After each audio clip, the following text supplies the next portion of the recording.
وكولا من غير يا عيني يا عيني يا عيني يا عيني فعلا يطلع من التشيكن دينر. مزار بيحاول ياخد الفرصه هنا عند ارثور. يا ولد يا مزار الرخ يغادر المباراه وايضا 4v1 بالنسبه لتيم ذا وورد اوف باتل.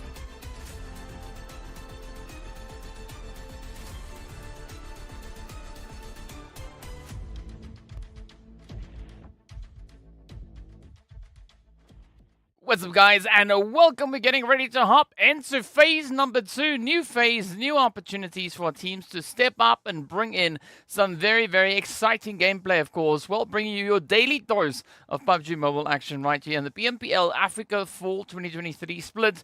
As we know, stepping into the new phase, we are going to be shuffling up the teams, shuffling up the groups, but the map order is going to stay the same. So we are going to be playing exactly across the way as we did in the previous days, right? So day 1 map rotation, exactly the same thing.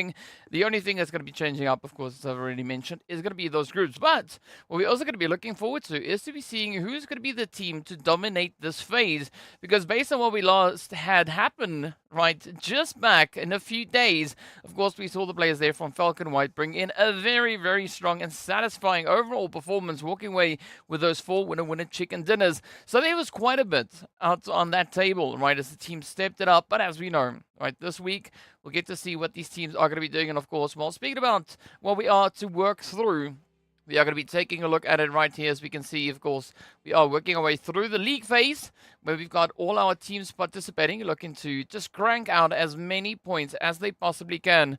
Because the important part happens once we head to the end of the phase, right? The top 16 teams, they will be presented with the opportunity to get themselves right up into those finals. And then it's going to be 3 days of pretty sweaty gameplay to come through to determine who's going to be those teams to get themselves into the MEA Championship slots, who's going to be the team to lock in the PMGC slot, and of course, well, who's going to be crowned the victors of the PMPL for Africa Fall 2023. Of course, as we know, the teams can also then utilize their points coming through here, right? Pole position being worth a lovely, gracious 10 points.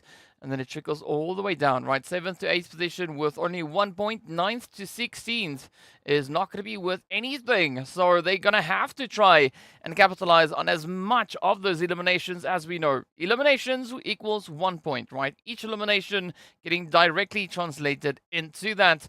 And of course, then as we get to the end of the phase, that is where the bonus points come into play. Pole position taking a lovely 20 points. So it's safe to assume that Falcons White ended up on 20 points after that first phase, 20 bonus points. And then, of course, the team that finds themselves all the way in 20th position, they are going to be awarded only 1 point. So, as we know, right, the finals, they're heading in there with a bit of a boost, a bit of an extra few points to work with. That really does take the teams quite a bit further on, as they have so much to do and so much to work with. So I'm curious to see exactly how that is going to happen. But of course, then, well, once in the finals, that is where we start really cranking up the earnings. So for the league stage, all the teams will be walking away with exactly the same share of that prize pool. Each team going to be walking away with $1,300. Then, of course, once we get into the finals, pole position is going to be worth $5,500 all the way down to $500 for 16th position. MVP going to be worth $1,000 as well. And all of that forms part of the $60,000 that is at stake. So definitely quite a bit of expectation here, as we've seen a team like Falcons White bring in a very strong performance in the previous season. We also then had the players from RUKH Esports also performing quite well. But as we know, right, this being the second season, the previous season is only something that we can reflect back on because, you know, things have changed, names have changed, and teams are going to be looking to really bring in quite a substantial play. So we want to see exactly how that is going to be happening. Of course, for today, let's take a look at those points, or rather the groups, where the points will be allocated to. So we've got our players then from Group E, starting over on towards, well, the left-hand side of the screen, and we work away. Well, from left to right, there we go. That is the team order that we've got. It's one of the few things that is not in a bit of a mixed order here, right? So that goes the way that you would expect it. So Falcons and Mo, they are in Group A. And then, of course, we find the Vampires and 77K. They are over in that Group E. So as we know by now, stepping into our first match of the day, Group E, they are going to be sitting out for our very first match of the day. So they'll only be joining us once we step into match number 2. But that is essentially our loadout, right, with regards to these teams. So as we saw, the White Falcons, Moraad, as well as the World of Battle, they are going to be occupying Group A. B, we had the players then from Greedy, RUKH, Smash, and Wave. And then we trickle our way all the way down to Group E, which is going to consist of the players then from 77K, Black Hand, Special Esports, as well as the Vampires. Right now, speaking about day number 1, this is our map rotation, as it's always been on day number 1. It is going to be Erangel, followed by a bit of that Miramar and Sanhok action before closing it up with our final Miramar and Erangel to come through for the day. So a great bit of consistency here to see exactly what these teams are going to be doing. Who's going to be cranking out the most points here? As we know, there's always so much to play for. We've seen quite a few upsets happening. We've seen in the previous day 1, a few interesting plays definitely coming through as the teams look to bring in as much of those surprises as they possibly humanly could.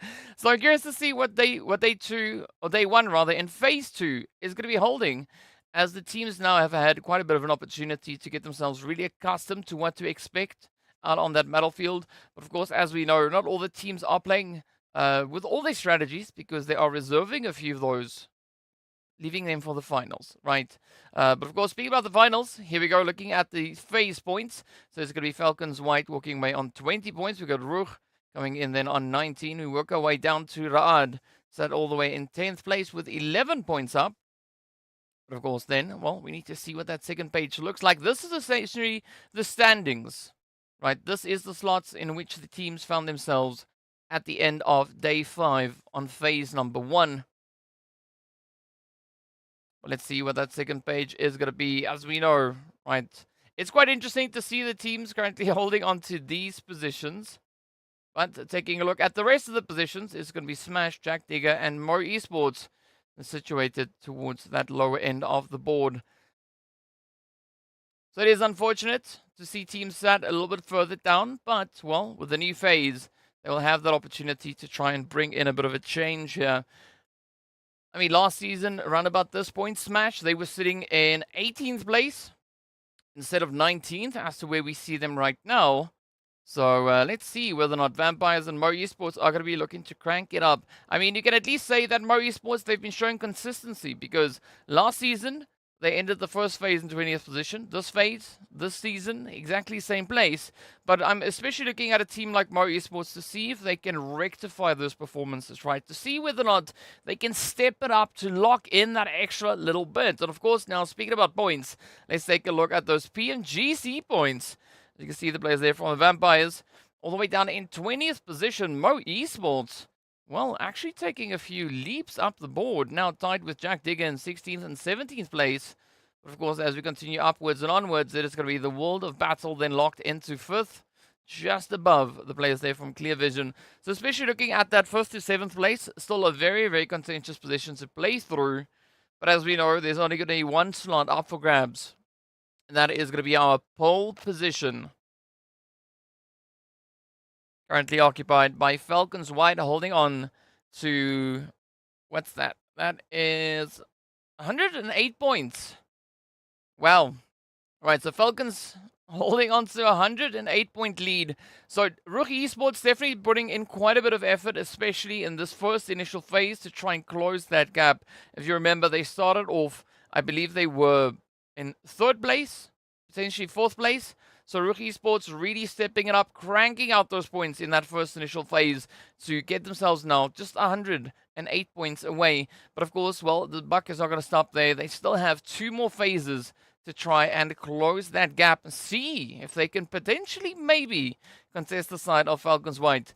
As we know, Falcons White, a team to really be reckoned with, right? They are quite a bit of a force to play indeed. I mean, last season we did see them actually finishing in 2nd place for the phase on 199 points. So they've also now really locked in on the target, instead coming through with 211 points for this season for the first phase. So quite a bit of excitement. Speaking about excitement, we are going to be taking a look at something. So let's take a look at it.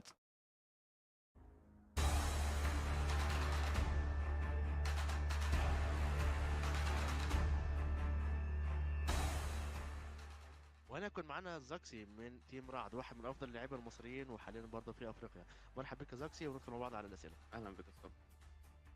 اهلا بك زاكسي. زاكسي قول لي انت ايه اللي خلاك تدخل تيم رعد وايه تحضيراتكم للموسم القادم؟ الحقيقة احنا دخلنا رعد لأن هي المنظمة الوحيدة اللي بتقدم حاجات مش موجودة في مصر كتير، فده كان شيء كويس لينا جدا، فكان لازم نخش. وتحضيراتنا للموسم دوت إن شاء الله توب 1 PMPL. طب زاكسي منظمة رعد ازاي بتساعدكم وتوفر لكم كل حاجة بتحتاجوها؟ وهل انت فخور برضه انك تلعب باسمهم ولا لا؟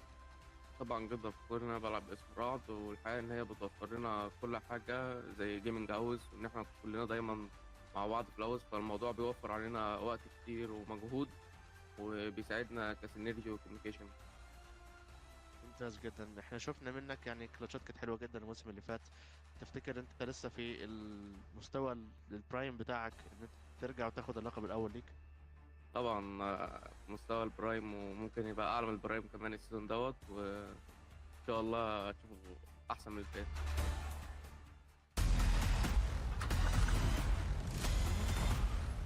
Well, that's what happens when I hit the button a little bit too early. And of course the nade. Yes, sir, indeed. So, of course, we are going to be prepping ourselves to get even closer to the start of the action here for today. Now, as we have already seen, our first match of the day is going to be heading straight over into Erangel. So, I'm curious to see how the teams are going to be looking to play this one out. Of course, 77k Black Hand Special as well as the Vampires are going to be sitting it out on our very first match of the day. But that is not necessarily going to deter them from potentially just cranking out a bucket load of points today, because that is exactly what we want to see come through here.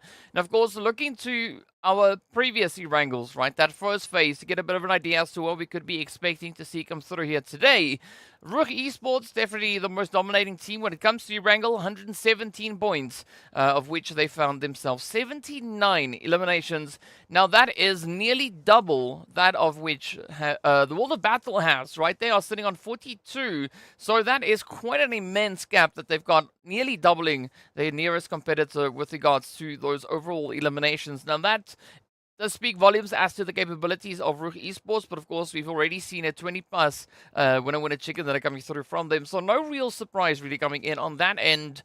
But I want to see who's going to be the teams to step it up, because we are yet to see FALCONS White secure themselves a winner chicken dinner when it comes to Erangel, as well as Arab Golden, Virtual Gaming Squad, +18, and then of course the players coming through from XENON, just to name a few. So I want to see how these teams are going to be looking to play it out. Of course, the players from 77k, they're not going to be in this match, but looking at the way that they've played in the previous phase, they find themselves currently sat in about 12th place with regards to the overall earnings with regards to just the map of Erangel. So I want to see the teams really to ramp up those performances. You know, the first phase is done. All the nerves out the window. Now they can come through with that confidence. Now they can come through with that determination to show us exactly just what kind of business they are bringing to this battlefield. And I'm expecting quite a bit of that to come through. As we've seen these teams play in the previous season, things pretty exciting back then, but how is that going to translate into this season, right? We've seen quite a few change-ups coming through with regards to how these teams are working out there. I mean, if you remember the players from Wave back on the first 2 days of the previous phase, things were a little bit more reserved, right? They weren't necessarily stepping up all too aggressively, but moving into that third day, not only Wave, but also then the players from the World of Battle really, like, I don't know, it's like they let their hair loose, right? Just let their hair down, and they just really stepped up, looking a lot more confident and comfortable stepping out onto that battlefield. So I want to see that now being taken even further as the teams will be presented with, well, another few opportunities to do exactly that. If you've got any predictions, any thoughts that you want to share with regards to the action that we could potentially be seeing here today, be sure to drop it in the chat. Curious to hear your thoughts. In the meanwhile, well, we are just going to be waiting for Erangel now to get cooked up and ready to go, so we can see exactly what that flight path and zone is going to be bringing in. Now, if you recall, looking back at what we had in the start of the phase, right, all the way back on our first match, coming into into the action right here, of course, it was a bit of an upset, right? We always say yes to upsets because upsets take us quite a bit of a way. In fact, it was the players there from the World of Battle who stepped up and claimed themselves the victory, coming through with those 7 eliminations. Now, looking at what we've got today, again, they are going to be stepping onto the battlefield. But one of the other change-ups that we've got here is that Vampires they were playing previously, now this time around, they're not going to be stepping into the first game. So that opens up the opportunity now for a team like Arab Golden, potentially Clear Vision, maybe even GREEDYFORKILLS to show us what they can bring if they have the chance to step into that first match, right? Kicking off the phase. Are they going to be looking to get aggressive? Are they going to play it pretty much the same as the in which they were playing the previous phase, right? Moving through those preceding days. Not quite sure what the answer to that is, but of course, well, there's going to be only one way for us to find out, right? We're going to have to see what our teams are going to be looking to do here today. I mean, they've also now had a bit of an opportunity to do a few more additional VOD reviews, to work their way through all the previous map rotations, look through all the action, to get a pretty good and accurate assessment as to how they could be looking to play these coming games here for today. So we have a prediction coming through from Moise, saying it's going to be always heading straight towards the Falcons and hand. All right, so I don't have to ask Moise what the predictions could be. But let's see where that one is going to be taking us. I don't have anything else in the chat. You guys are so quiet today. I mean, it's day one, phase 2. Let's see what these teams are going to be bringing in. But I'm definitely going to be looking at, like I've said, I'm going to be looking at teams like RUKH Esports. I'm going to be looking at the World of Battle. Aside from the fact that they were dominating in the very first match back in the first day, they've been showing some pretty great competence when it comes to their overall performances on the map of Erangel. I mean, they've been able to secure themselves a very consistent 37 placement points, 42 eliminations, and the only team that really gets close to them is, of course, then the squad they're coming through from Clear Vision. But Clear Vision, they've got 47 eliminations, so I'm curious to see. Are they going to be duking it out today? Will we maybe see a bit of contention coming through for hard drops? How are they going to be looking to rotate their way through the zone? Of course, well, all these questions will be answered and more once we get right into the map to see what it's going to bring on through. But meanwhile, if you got any questions with regards to the teams, let me know. Falcons in hand. Yeah, they're definitely not in the group, so that does split them up quite a bit. Last phase, they were all both situated in Group D. So let's see if that is, in fact, going to be changing up everything, because I think that also plays quite a bit of a role when it comes to these teams, right? They get pretty accustomed to the flow of things moving through that initial phase. But then, as you know, stepping into the next phase, we change things up. So time left to the first match, not much. We're going to be heading in there pretty soon, right? Really soon. I can't tell you exactly, because I too am not 100% sure, but we'll find out. As soon as you see me transition in, then you'll know it's go time. We are going to be heading straight into the action. But I can tell you, you won't be able to necessarily go make yourself a full cup of coffee and then come back, because by then the match would have started, right? That's about the kind of estimation I can give you, right? Could you eat a sandwich in the meanwhile? Sure, you could take a few bites. I don't think instead you're going to be able to finish the whole thing. So if that gives you a bit of an idea as to how much time we've got left, that's more or less where we're sitting. Again, no 100% on point exact time that I can give you. Falcons, no. Black Hand is in Group E, right? So let's run through the groups quick. So Group A is going to be Falcons, White, Mo Esports, RUKH, as well as the World of Battle. So they're going to be ending their day over on match number 4, right? Then we've got the players from Group B, which is going to be GREEDYFORKILLS, RUKH Esports, Smash Team, as well as Wave. Group C is going to be Clear Vision, Jack Digger, PLUSEIGHTEEN, and XENON. And then, of course, from Group D, we've got Arab Golden Esports, Castle Black, Superpower, as well as the match starting, and then, of course, Virtual Gaming Squad to close off Group D. And Group E, as I've already mentioned, consists of 77K, Black Hand, Special, and the Vampires.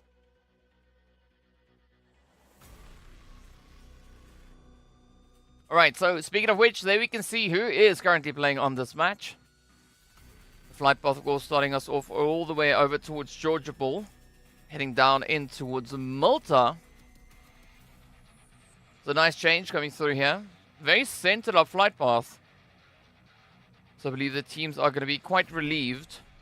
But, well, the rest of the relief is going to come through the moment we see exactly what that zone is going to be bringing in.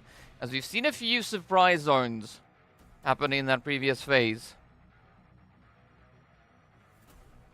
But let's see where this one will be taking us already. It is going to be Castle Black heading up to the north, followed then by the side of RUKH. But it doesn't seem like RUKH has any intention of particularly hard dropping down on them. XENON going to be going for South George and that container yard. Let's see where the zone is going to pop. Is it going to give us a southern one? Is it going to be giving us a northern one? Ooh, I like that bit of a contention we got coming through there between Jack Digger and Falcons.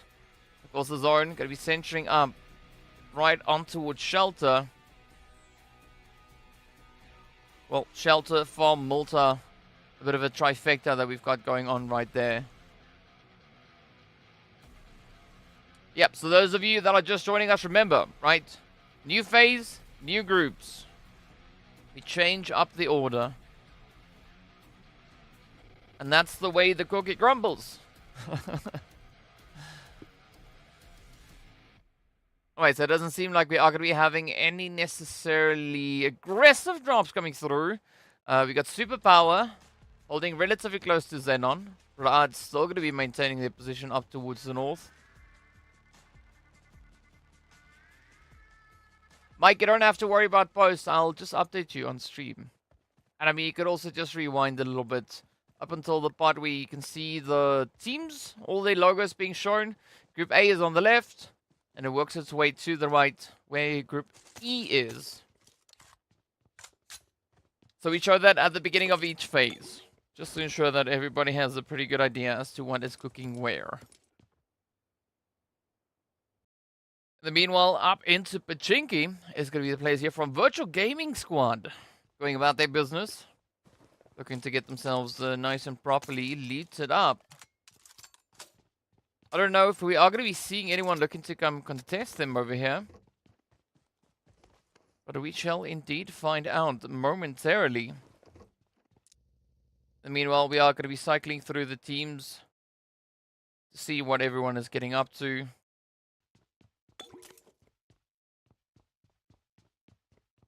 RUKH Esports, also no change on their end. They are going to be sticking to Savoni, as we've seen them do time and time and time again. But of course, it wouldn't make all too much sense for anyone to really come push them up towards that northern side. Right, not exactly the position to rotate towards, especially heading away from the zone. XENON, though, they are not going to be having that luxury, as they do have Superpower and Raad locked onto their north and south. Raad, of course, could just look to rotate straight across, not even dipping down towards the slightly more southern edge. But that is yet to be seen, exactly how they are going to be looking to get themselves situated. So XENON are looking to get themselves really well packed up and ready for what this next phase could be bringing through. But once the teams have pretty much filled themselves up as best they can, then we'll be seeing those rotations start to come on through.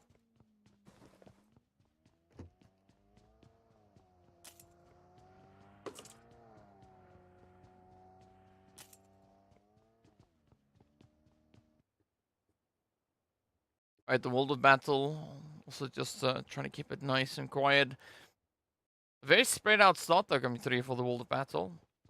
We do see Arthur and one of their teammates holding on to a much more western positioning. We've got Hazem and Muhammad here. They're going to be locked in over towards that eastern side. So a good spread coming through. But let's see whether or not the World of Battle are going to be put in a position where they need to try and utilize that. Falcons, I don't necessarily think they are going to be flinching anytime soon. I mean, AXA is set up quite close towards that bridge.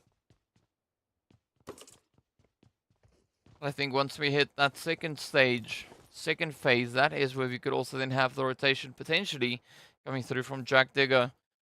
Looking to get themselves off of that southern island. But that is going to rely heavily on what our next phase is going to be bringing to the field. Meanwhile, Ab Golden now out in the fields. Pratik saying that Mo Esports are going to be coming back this week. C'est très bon. I'd be on board for that. I mean, I just want to see Mo Esports crank out a few points.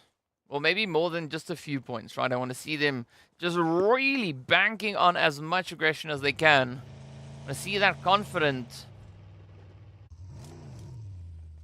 confident, crazy push going through from their end. Speaking about crazy, Clear Vision, they've played a few crazy plays in the previous phase.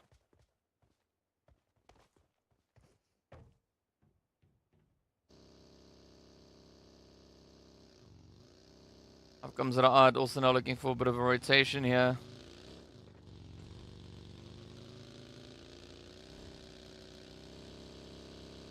Alright, so for our more esports supporters, I'd say bienvenue.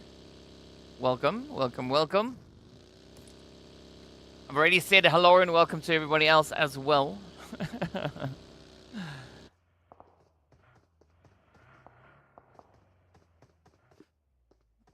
Alright, so Greedy now. Ooh, getting a little bit of love. It's going to be Clear Vision and XENON are looking to rotate up towards them. Let's see what the response here will be. Greedy looking a little bit staggered at this point. Ooh, yeah, Toxin though. Toxin's going to be someone to watch out for. What's up, Strange?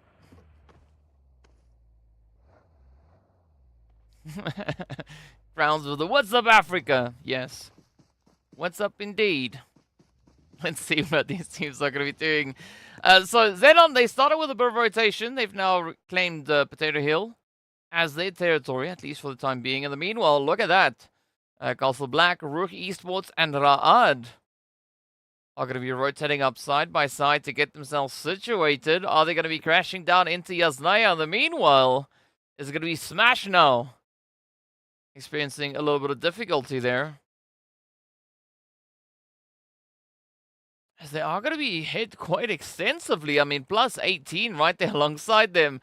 You can see Virtual Gaming Squad. They've now essentially possibly lost 3 of their players. Wave, RUKH, everyone are just getting involved. Oh! And with the zone shifting into this area, this is now just going to dial up that carnage coming through. Castle Black also having a bit of a bumpy ride up north. As RUKH Esports starts to lay into them. Virtual Gaming Squad Fare is now going to try and defend. But to what end? Wave have already dealt so many devastating blows. Castle Black also going to get swept away.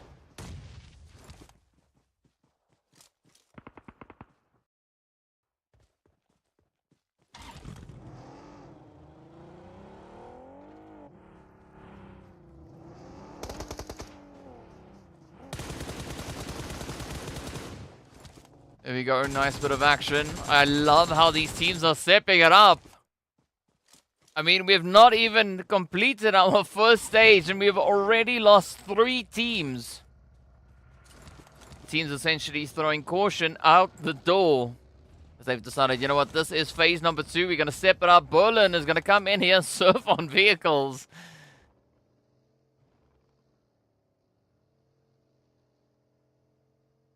Let's see whether or not they are going to be finding the last few clutches now. Wave also going to be trying to make their run. Gaddafi and Zizal, the final 2 contenders. Zizal so pleased with the fact that you can now put your knocked players into a vehicle instead of having to either just look at them like back in the good old days or pick them up and run with them back into the zone, as we did see that update come through as well.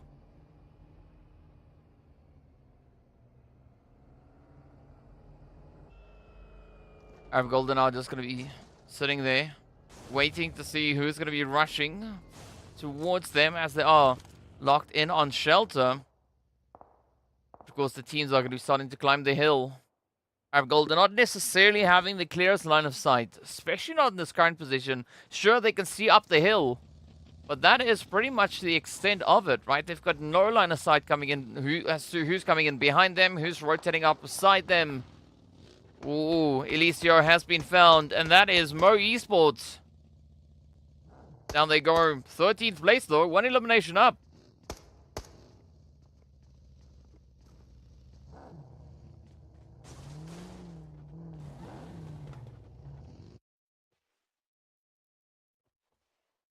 But if there's one team in particular that we want to see really play it out here, I mean, sure, we're not going to see it in this match because they're not currently in the lobby, but I'm going to be looking at special esports, especially with regards to their Erangel performances. Right, and we'll take a look at that a little bit later on in the day. In the meanwhile, the zone is getting ready to pop. Ooh, it takes us all the way up north. And this is now where the sweaty business comes through. Right, RUKH Esports already situated there, as well as RUKH, the World of Battle, getting a nice bit of position over on towards that eastern side of the hill. Greedy now, trying to lock in their approach as well.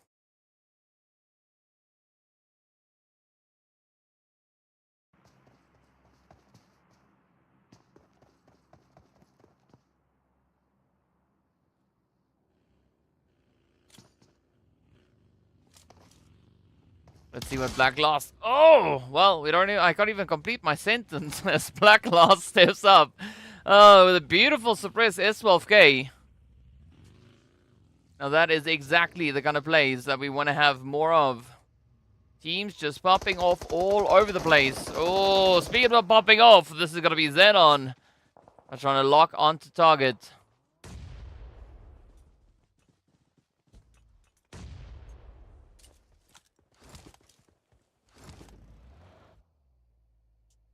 But Greedy now caught up in the trenches. Again, not the worst position to be in. Oh, in the previous season, we've actually saw a really exciting play coming through from exactly this point.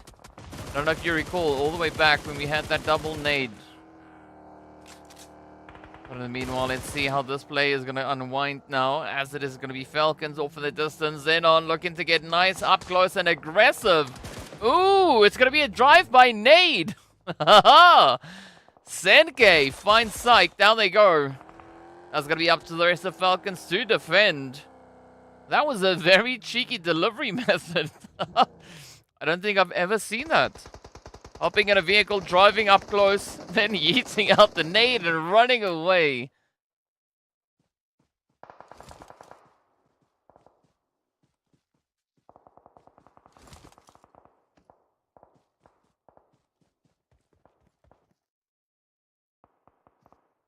So XENON going to be keeping it nice and close. The same can be said here for Greedy.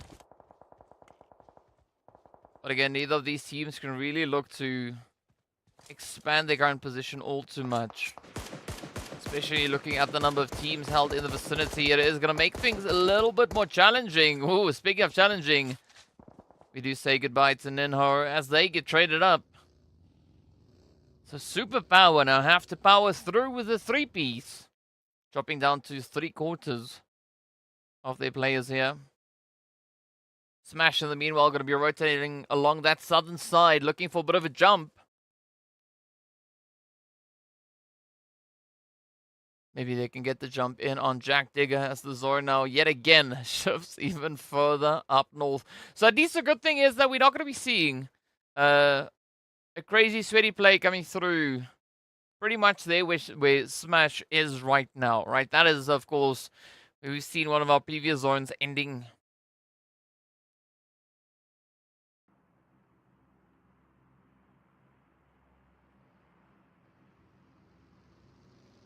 Alright. Ooh, instead, it's going to be Jack now. Looking to find a bit of a play onto Zizal. Oh, it's going to be a 3-on-1. Will Zizal make it out of this in one piece? They are going to get drawn into the action, and down they go. Danzo locking in the spray, and that is Wave now out with 4 eliminations. Got a Rogue Shamoon also just creeping on in. Speaking about creeping in, that is exactly what Smash and Arab Golden are going to be attempting, rotating through from that southern edge. But Smash now having a great opportunity for a bit of a potential gatekeep. I mean, I say a bit, right? Not a full-on gatekeep, but definitely looking at the position here, they could look to leverage that. Oh. But now with Night down, that is not going to make that quite possible coming through here for Smash. As Arab Golden are instead going to be looking to dip over towards that western side. Now, the surprise is going to come through, especially here for Arab Golden, as they are going to be running straight into FALCONS White.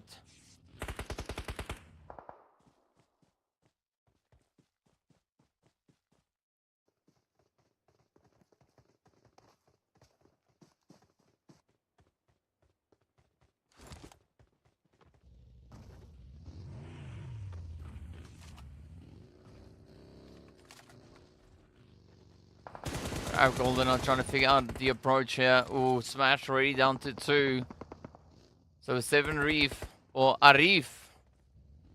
Right? That's how I say it. How do I say it again? It's Arif, or I forgot how to say it already. Benson, in the meanwhile, is going to be hitting hits with a bit of a spray. Out comes the utilities. Oh, down they go. I think it's Arif. Black Lost now trying to write it out. I mean, it should be Arif, right? Because the 7 is the A sound. Let's see where that nade goes. Oh, close. Close, but not quite having enough momentum to find all the reach they need.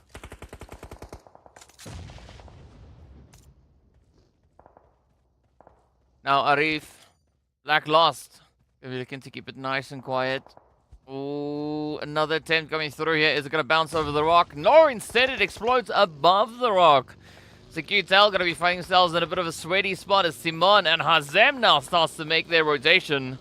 But of course, well, there's not a lot of positions to take here, as we got several players just strewn on towards this eastern side of zone. Jack Digger jumping into the action. Oh, Timondo. That's one of the perks of driving around with the buggy. Well, of course, that also is a perk. You can get uprooted and whipped right out of it. Golden now getting shipped out with 5 eliminations up. Oh. Berlin is down, Alpha Lurgi is down. Now they're relying on Unab. See if Superpower can make it into this next phase.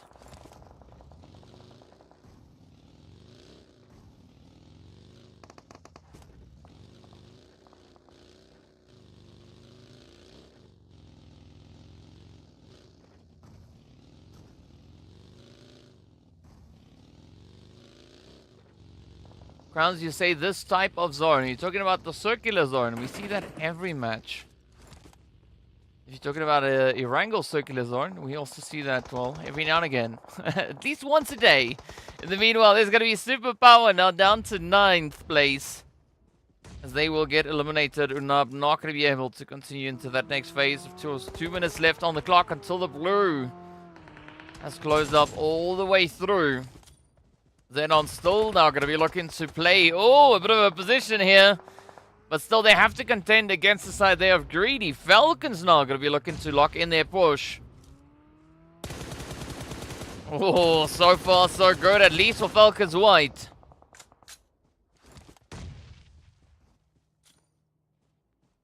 Oh, Eastern Zone. Yeah. That's you are accurate with that one, indeed. Oh, here we go. The nades now flying all over the place. Come on, Teak. Trying to squeak on through. Playing for that anchor point. Lazy Boy now going to be looking to lock in the dominance.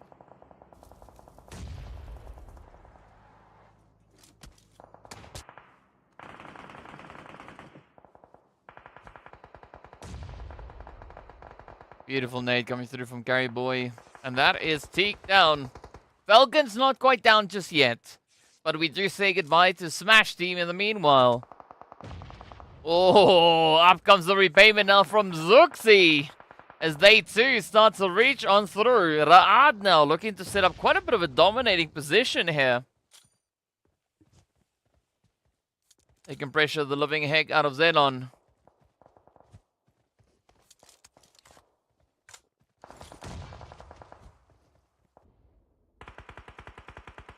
Not exactly as clear as a position as they would have wanted to. I mean, you can see FALCONS also going to be trying, but they are relying quite heavily on those smokes to cover up their position.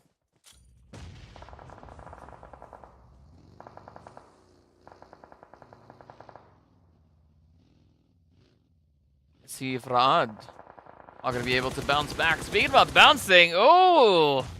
They're bouncing right up into the side of FALCONS White. Axa, Puncher. Oh, now trying to make a run for it. A heavily opposed edge of zone. Oh, Puncher flying. But are they going to be able to, well, keep their wings flapping? No, the answer is no. Off they go. Only 2 eliminations. The world of battle still in it.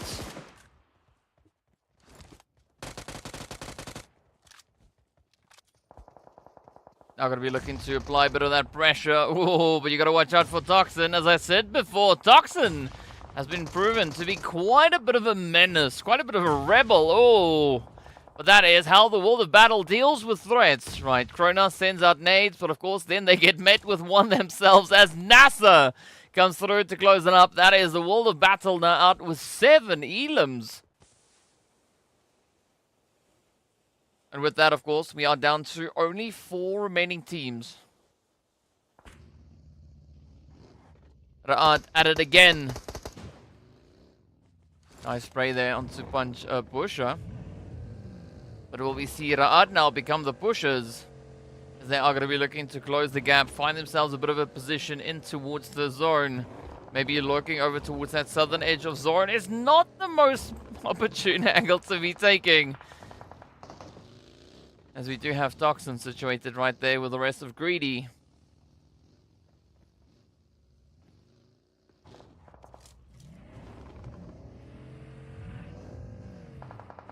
Well, this is going to be the play to make now. Ra'ad, they got to watch out for RUKH Esports.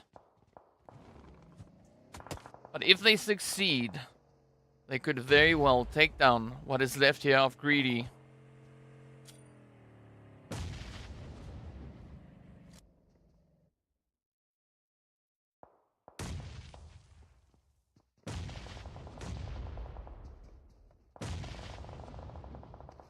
I like this barrage of utility coming through from Ra'ad. Oh, we gotta watch out.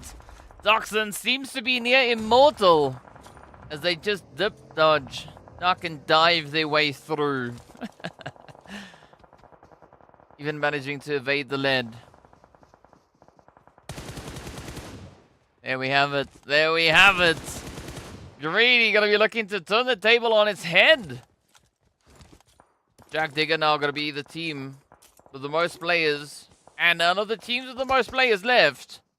They still have the highest elimination, sitting on 5. RUKH coming through on 4. Ooh, Jack Digger now up to 6 they go.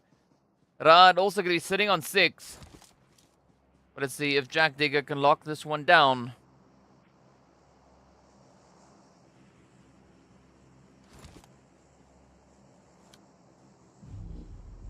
It is going to be go time though. RUKH Esports looking very, very confident here. They've got the hard coverage. They've got the angles. All they got to do is just hold it on. Hold it off, rather. Now they got to hold on and hold off the opposition rotating up towards them. Now comes Toxin looking for a bit of a play. Oh, they do find Ra'ad again. Zuxi also now gonna make a bit of a play here. Trying to prep up that vehicle. Trying to figure out if it's gonna be worth their while to rush straight on forward. Some really good work being done here by Toxin.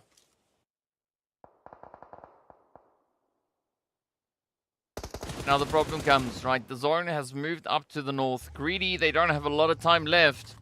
They need to make a rotation. And essentially, the only place they can go is right up to the doorstep of RUKH Esports.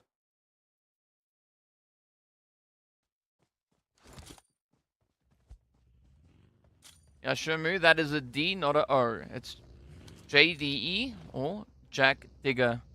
As you can see, thanks to their names right there.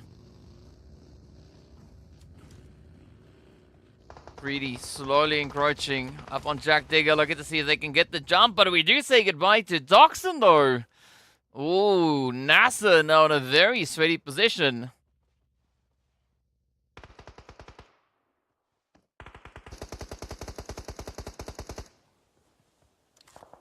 Let's see if Ra'ad are gonna survive the spray downs.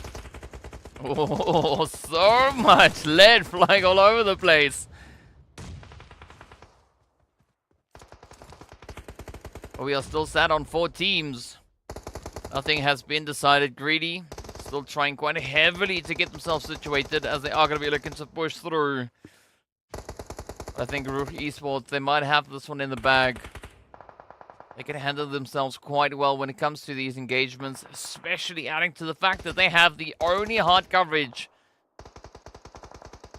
And of course, clear lines of sight all around the zone. Not to mention that they are smack dab center zone. Oh, Zuxi goes down. And Raad finds himself down to a solo.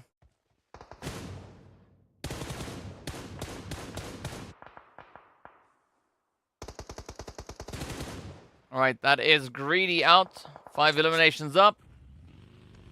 Yeah, Scrans pointed out there, RUKH played this one in the PMRC and they won the match, so they are no strangers to working their way through these compounds. Oh, Danzo is Danzo as they go down. Eugene coming through with a quick follow-up.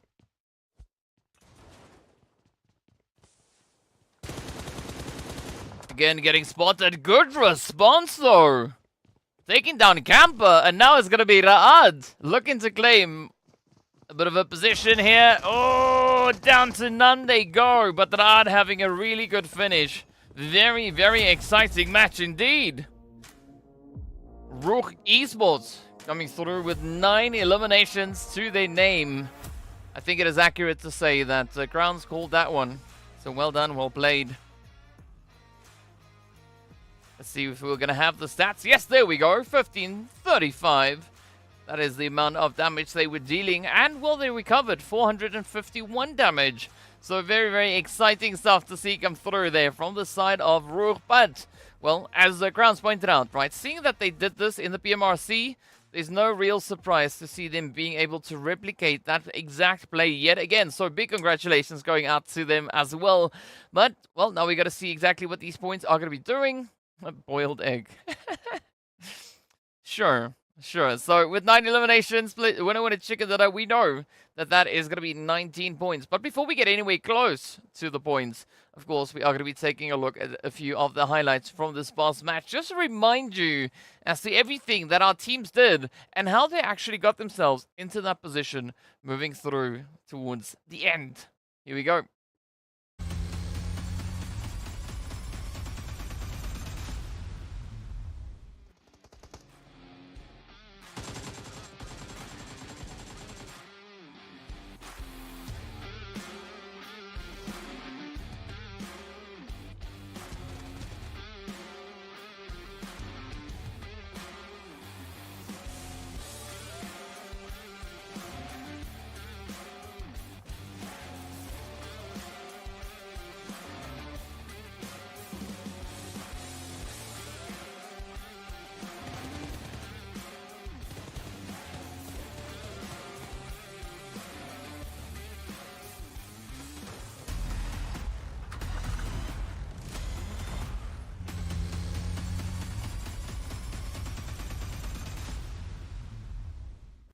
Well, there we go. Some pretty exciting plays indeed coming through. And I mean, again, right, Crowns bring up some interesting pointers there, and I have to agree with them. It's good to see that they brought the knowledge that they were acquiring over in the PMRC, bringing it into the PMPL Africa. And I mean, of course, right, looking at how these teams have been playing it and how they've been performing, right, we want to see them just utilize all the knowledge that they've been able to gather through all the different experiences. But of course, as we know, right, we need to crack on. We've only cracked open the first match of phase number 2. We need to see what the rest holds. And, well, in the meanwhile, let's take a look at the leaderboards as we jump on through. It's going to be RUKH Esports coming through on 19 points. Raad then sat on 14. Of course, Jack Digger and the World of Battle, both teams locking in 7 eliminations for 12 and 10 points respectively. Of course, then Arab Golden, well, they are going to be sitting on 5 points, but all of which came through as a result of their eliminations. So unfortunately, not making it all the way into those placement point territory, right? But we need to take a look and see exactly what that second page situation is. Who do we have over in the donut shop? Well, the answer is going to be Clear Vision and Castle Black, as they've had a bit of a bumpy ride. But now, stepping into our next match, Castle Black, they won't have an opportunity to redeem themselves just yet, as they are going to be sitting it out for match number 2. So they'll have to wait until they join us back on the battlefield all the way in match number 3. But as we know, match number 2, we are going to be heading over into a little bit of that Miramar action. to see what the teams are going to be doing once they get out into the desert, right? Have they learned from what we saw happening in phase number 1? Are the teams going to be applying those stats and those potential changes or upgrades, right? Coming into this phase, moving into match number 2. Of course, again, there's only going to be one way to find out. So this is also then going to be the first match now coming through for the players from Group E. So 77K, Black Hand, Special, as well as Vampires are going to be stepping out onto the battlefield to show exactly what their intentions are moving into this phase, right? Are they going to be stepping up, looking quite aggressive? Are they going to be taking maybe a little bit more of a reserved approach? What that will be, we'll find out once we step into the game itself. But yeah, if you've got any thoughts, any predictions, let me know as we take a look at our top performers from this past match. It's, of course, Black Lost coming through with the most eliminations all the way from Smash. And then we got XENON securing their play here as well. Sengay going to be locking in that longest range hit. I mean, Black Lost for Smash, that's really good because if you remember Smash, well, they picked up 6 eliminations, right? So Black Lost coming through with quite a bit of a carry there. Also finding themselves those 3 utility finishes. So great play indeed. Hazendo coming through with the most damage. Only 689. So a little bit more lean with regards to that damage. But it just shows you that there was not necessarily a lot of opportunity for players and teams to get overly aggressive. I mean, even looking at the amount of eliminations we had, the highest that we saw was 9, right? So it was 9, 8, 7, 6, 5, 4, 3, 2, 1. Well, beautiful countdown. Hopefully that's going to be the countdown to get us into our next match of the day. But of course, as I've mentioned, right, it is going to be Miramar. So let's see what the teams are going to be doing as we look at their Erangel stats, right? Smash, World of Battle, very similar with regards to the aggression, at least with the amount of eliminations they were able to find. But when it comes to aggression, World of Battle proving that when it comes to Erangel, they are going to be quite a bit of a force to be reckoned with. As you remember, the first match, the first day, that is exactly what they did. They got themselves that winner chicken dinner. So they've already created a bit of an expectation, set a bit of a standard as to what we could see coming through here from them. So I want to see how all of that is going to translate into their continued play, not only on Erangel, but also for the rest of the maps, right? There is some correlation between Erangel, Miramar, and Sanhok. Again, finding yourself at different stages of that could resemble one of the other maps. But we'll look to see exactly what our teams are going to be bringing in. Of course, at least for the initial part of Miramar, it's Miramar, right? It's a very vast map. The team's not necessarily going to be dropping onto each other. And by what we've seen so far, the teams look to be quite respective of the space. So there is an opportunity for the teams maybe to come through with the rotations and then maybe looking to play a few of those upsets. And of course, looking towards the Miramar stats, that is where we see a team like FALCONS White as well as Black Hand being some of our more dominating forces, right? Looking at the team here from Smash Team, Miramar not necessarily being one of the kindest to them. And I mean, also, just in general, looking at Smash Team's performance that they've also then brought in on Erangel, they do find themselves with a grand total of 31 points now, 20 eliminations and 11 placement points. So this match definitely did quite a bit of work for them with regards to the overall Erangel performances. But we want to see them now make this the bare minimum. Right, just look to build on this current performance to see exactly how far they can take it. Because with Black Lost coming through on 552 damage, that's a considerable amount of damage, right? They were also able to evade quite a considerable amount of that spray coming in their direction as well. So let's see how that is going to translate, right? I think that is going to be my biggest question to have answered here. Will we see teams that now are looking to perform quite more comfortably when it comes to Erangel, maybe look to find that same kind of approach coming through when it comes to the map of Miramar? But of course, now to take a quick comparison here, we are going to be looking over towards RUKH Esports as well, as they were the team to secure themselves that winner chicken dinner.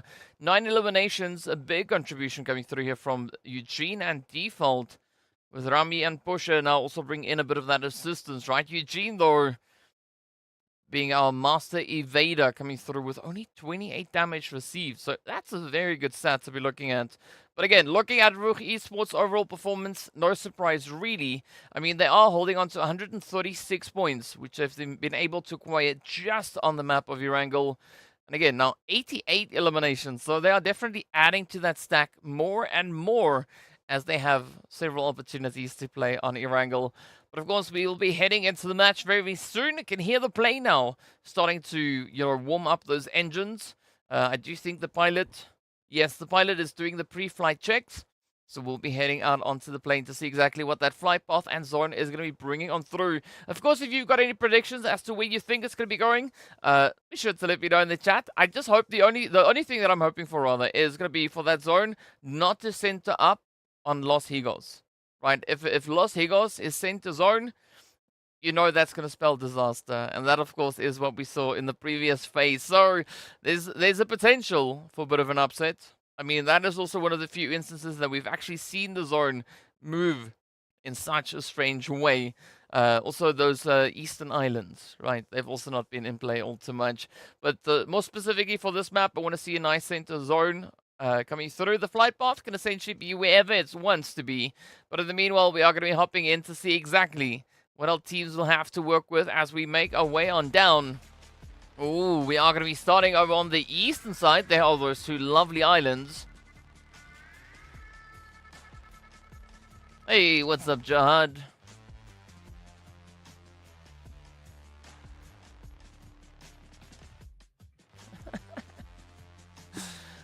Alright, so there we go. The zone is going to be stuck to the south. Woo! I mean, almost a near horizontal flight path. Maybe like 1 degree off. Maybe half a degree off.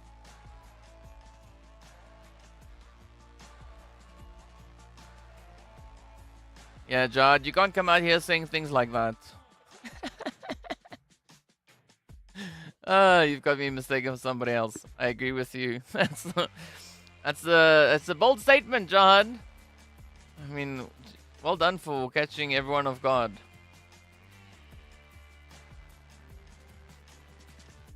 Alright, let's see now what that zone is gonna bring. Come on, zone. Give us a good position.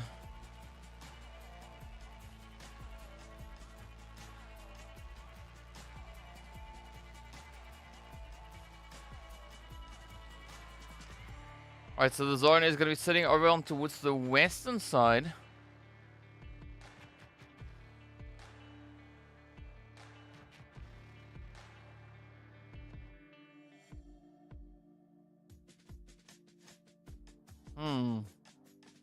Alright, we're not necessarily seeing any major hot drops.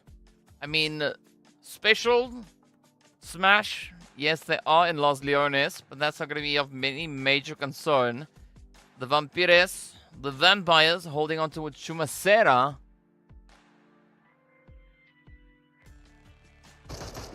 Ooh! Okay, we'll take it, we'll take it. Bushinal getting met with a bit of a hit there from Gaddafi. Gaddafi is capitalizing on that lovely Winchester. We've not really seen the Winchester making it into the late stages all too often, right?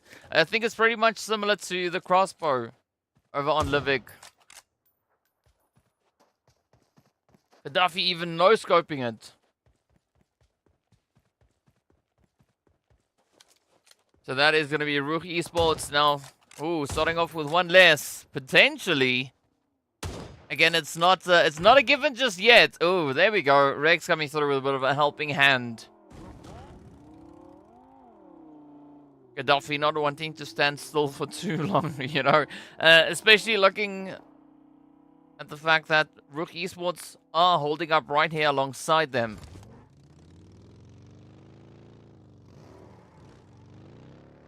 Let's see how RUKH are going to be looking to play through this one. I'm quite surprised to see them actually not changing up too much with their drop.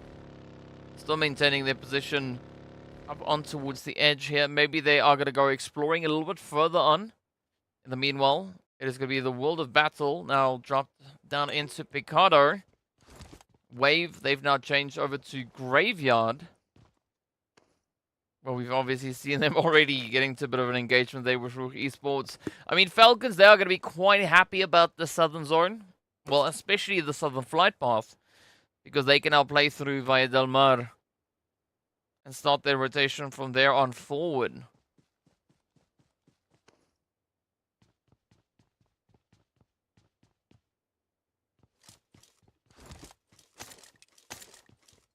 Right, but now essentially it's going to be a bit of that waiting game to see who's going to be stepping into the action.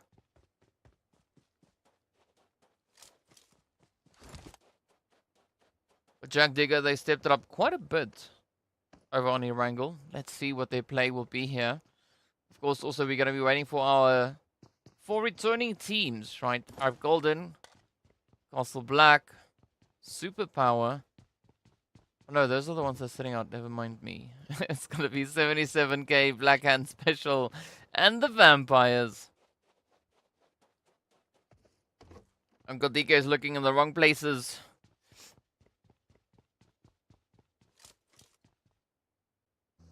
So we've got a hand. They've dropped all the way to that far western side. Or at least that's where we find Mazzaro.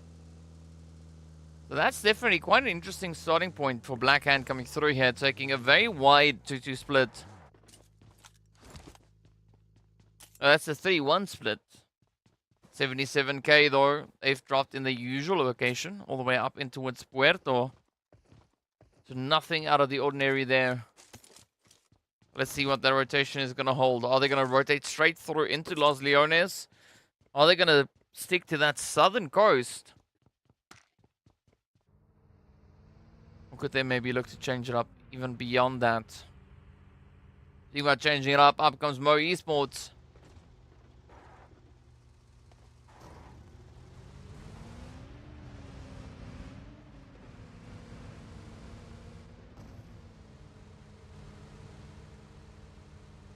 Nice and steady progression as they do approach the more centered portion of zone. Gotta watch out though, that is where the Vampires are gonna be locked in. Holding on to Chumacera. I don't think more esports are necessarily gonna be sending it that far towards the west. Special also gonna be keeping a bit of an eye here. Ooh, look at this, Vampires, they're holding on to a 2-2 split. They got a hazard in Kalua. Situated up in Chumacera. The other half now push up at the church.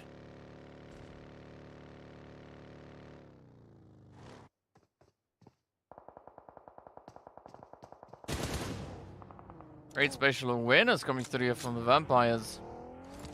They've now set themselves up in such a way. They've got a great line of sight, especially down towards the southern edge, making it quite difficult now for Special to not only get into the compound, but also potentially maybe rotating out of here.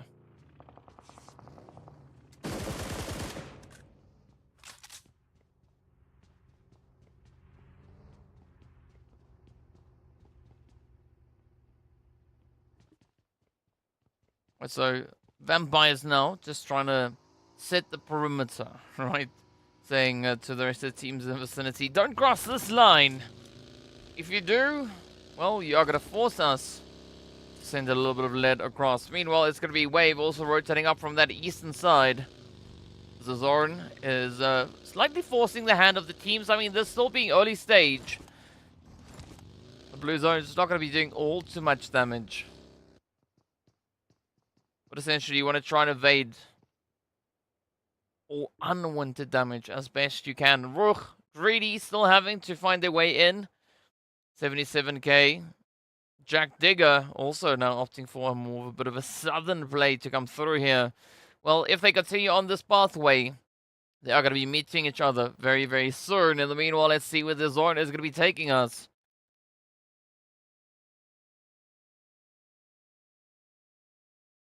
XENON also a little bit reluctant to let go of El Pozo just yet. Ooh, yeah, and rightly so. I mean, the zone is going to be set all the way up north now. Ooh, Wave getting met with quite a bit of aggression there. As they do lose Zizal. Well, XENON, they can quite comfortably rotate up. I think Wave and the World of Battle here be kicking themselves because if either of them had just rotated and stayed in Picado, they would now have been smacked up, sent to zone. More specifically, looking at the players there from the World of Battle, I mean, they've committed to quite a bit of a southern play. Now they got to look to backtrack all the way in.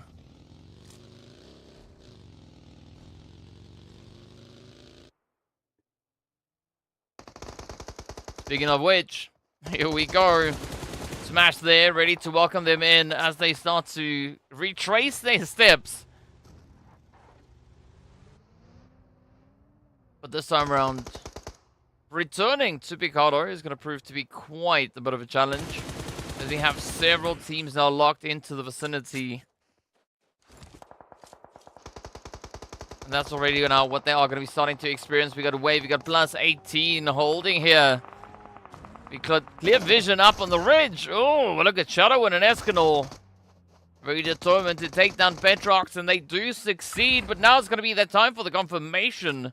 Shadowin, though, having to patch themselves up. Can't exactly fight out in the open with a slightly empty health bar. So it's successful rotation going through here from the World of Battle. They are going to be looking to play a 3-1 split. With Hazem now heading a little bit more towards the west, but they of course are now very close to the side there of Black Hand.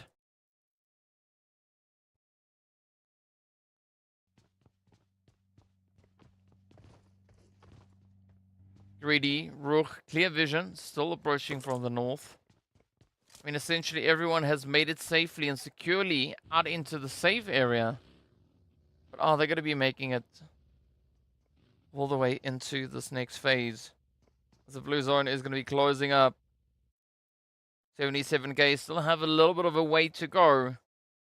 But they could essentially come rotating in right behind Mo Esports, and that could be a bit of a surprise, I would say. You can see Mozaro very far off there, out in the blue, sipping on some juice.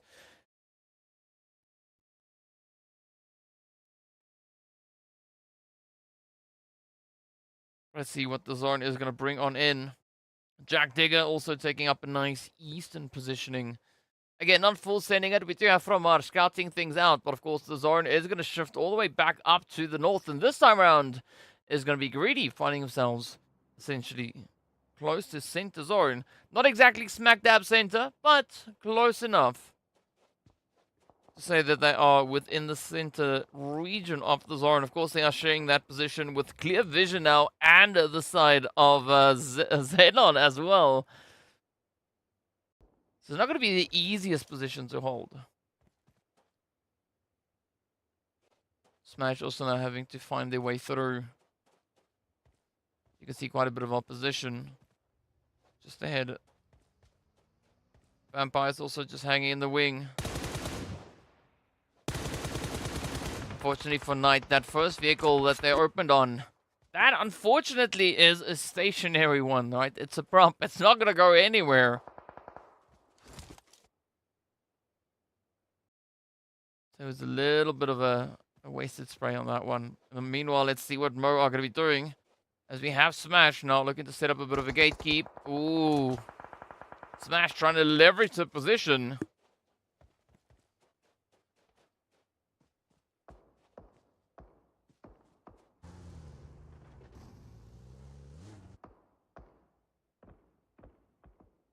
The World of Battle.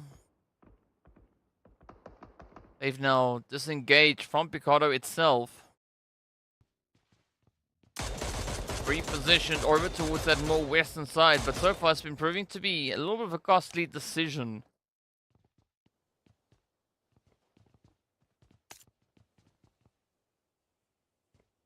The Vampires also going to be coming through with their own play. Ooh, but they are going to be meeting right up alongside the players there from Falcons wide. Smash now jumping at the opportunity. Ilias getting the spray up into Paradox.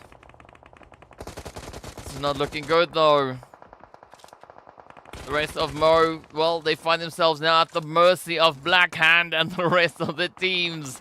A very, very tough position to rotate into, but now the onus is on Elisio to get themselves back on their feet. Smash going to be waiting in the wing. They want their share. They've already contributed quite a bit of damage. Oh, bumper cars. That's not going to be ideal. Now comes the playtime. Smash, though, getting found. Elisio locking in one. Will they get the rest? Ooh, Arif. Oh, down they go. Morteza lending quite a bit of a helping hand. 77k. Playing in from the edge. Up comes the push. Now the full send is there. And very fortunate for Mo Esports, right? They have 77k and Black Hand to help defend. Now it's going to be easy. Fight the hand that feeds them. Right as they find the spray over onto Otkoa. Now it's going to be Storm and Keme. Get to claim a little bit of that retribution. And the Molly's not going to make it all too easy. But 77k smash. Black Hand and Mo. Now all in contention for this one little building. World of Battle also just waiting in the wing. So 5 teams getting ready to fight over one single spot. And it's not even in zone.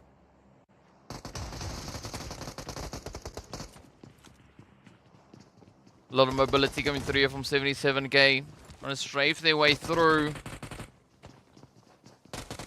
Oh, nice angle by Easy. Oh, almost gets the peak spray. Oh, Elisio though.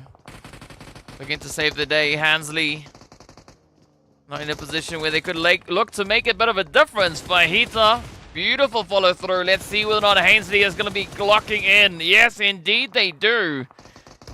Vampires, the first team out.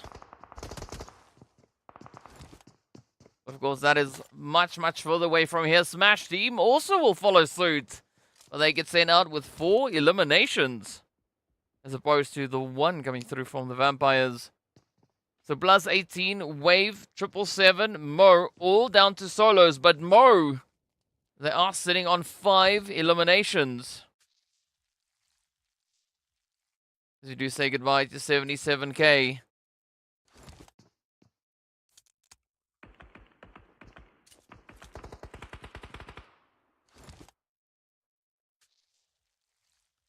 +18, also going to be falling.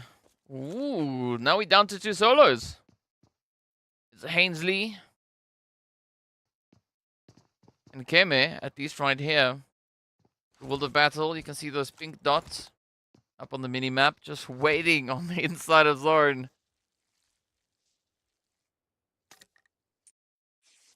Black Hand, though, they've not found a single elimination.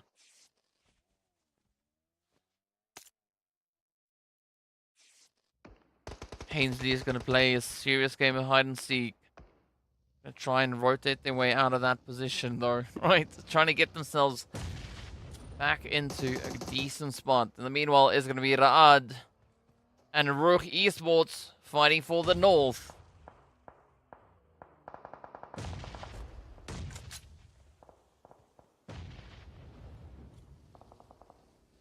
But RUKH, no strangers. Playing a bit of upset.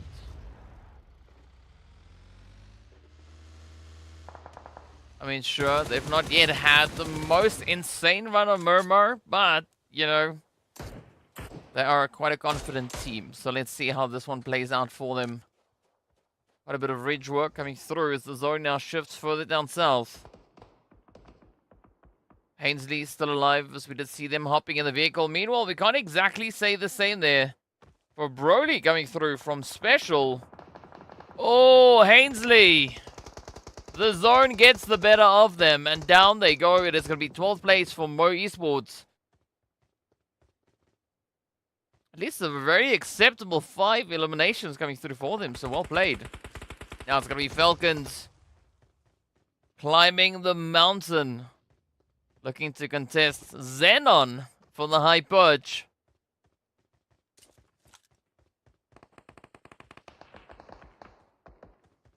But XENON, they do have a little bit of that low ground to try and play off of. Meanwhile, we do say goodbye to Black Hand. Ramsey coming in with a follow through the upset, and that was it. The World of Battle, though, sitting on 8 eliminations. What the goodness is going on here? Of course, no surprise, we did see quite a bit of carnage, quite a bit of chaos erupting towards that southern side of the zone. Speaking of south, that is where the rest of the teams up north now will need to head. So RUKH still having quite a bit of a way to go. A little bit of contention starting to happen. Starting to come through over on towards that eastern side. We've got a wave, a Jack Digger, Greedy.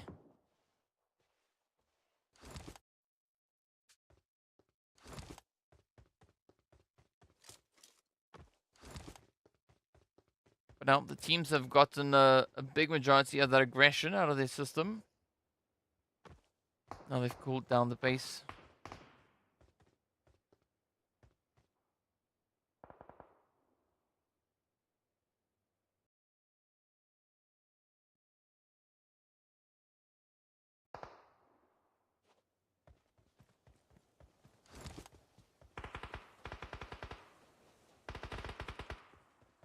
Alright, Falcons, XENON, Special. Having a bit of a tea party. Meanwhile, Greedy, Jack Digger, up towards the northern side of zone. Getting their blankets ready also for a bit of a party here. Ooh.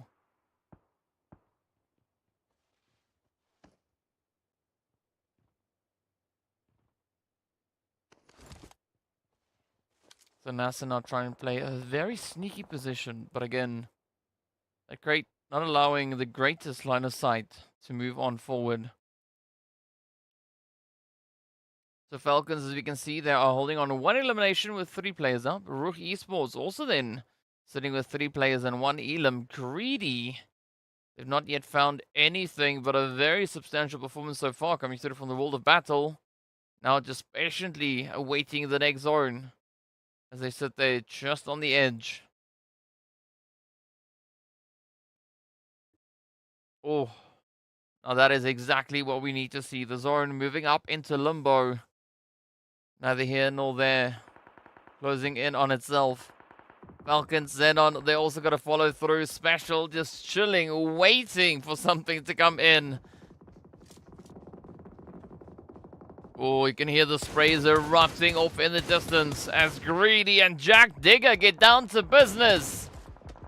Bit of a contribution coming through there from Clear Vision as well.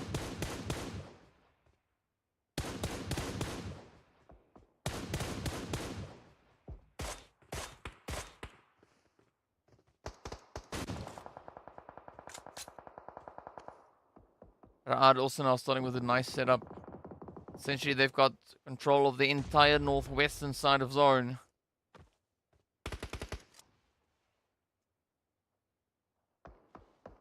How they're going to be looking to play through it, though. You see the rest of the teams all now spread out across the hills. So again, a lot of that ridge play is going to come through. Clear Vision holding on to quite a wide spread. Oh, down goes Vito. They don't have anyone there to bring in the assistance. We do say goodbye to the world of battle. Out they go, though, with 8 eliminations. A very impressive play coming through from them.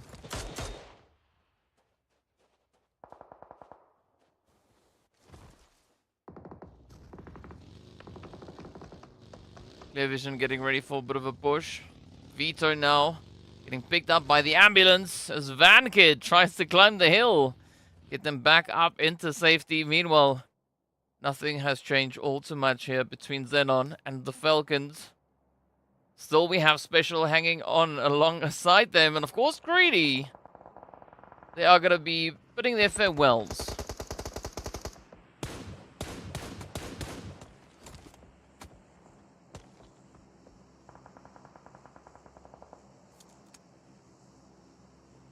A lot of belly work now coming through here for XENON.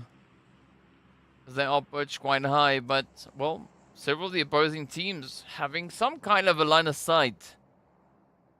Up to the top of that hill. Up comes the care package as well, and that is just going to tease the teams. But one team is not going to be teased. Instead, they could be partially blessed. And of course, I'm referring to RUKH Esports.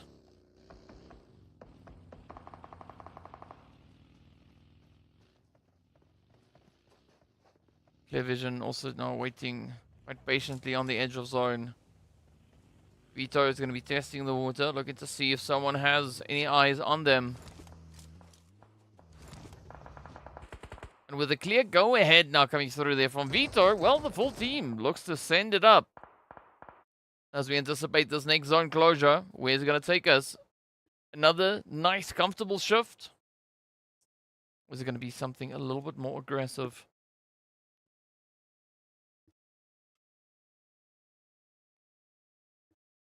Ooh, alright. A nice slight shift down towards the southwestern side.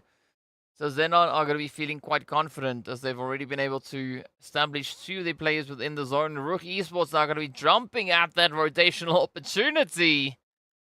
RUKH saying Falcons forward. And that's exactly what they are going to be having to do here because they're not exactly safely secured within this next zone as we've got about 20 seconds or so left on the clock. Blue zone is going to be forcing their hand. But a good preemptive play coming through here from RUKH. I mean, they were sat all the way towards the eastern side of zone. Now, somewhat secured onto the west. But I don't know if they are fully aware of XENON's special and the Falcons. Predictions coming through for RUKH, the World of Battle, as well as Clear Vision. So give me your predictions. Who do you think is going to be the team to dominate this lobby? We've got only 7. That is it.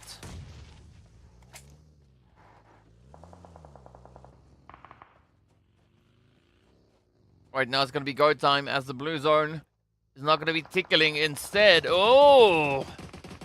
It might kind of be stabby.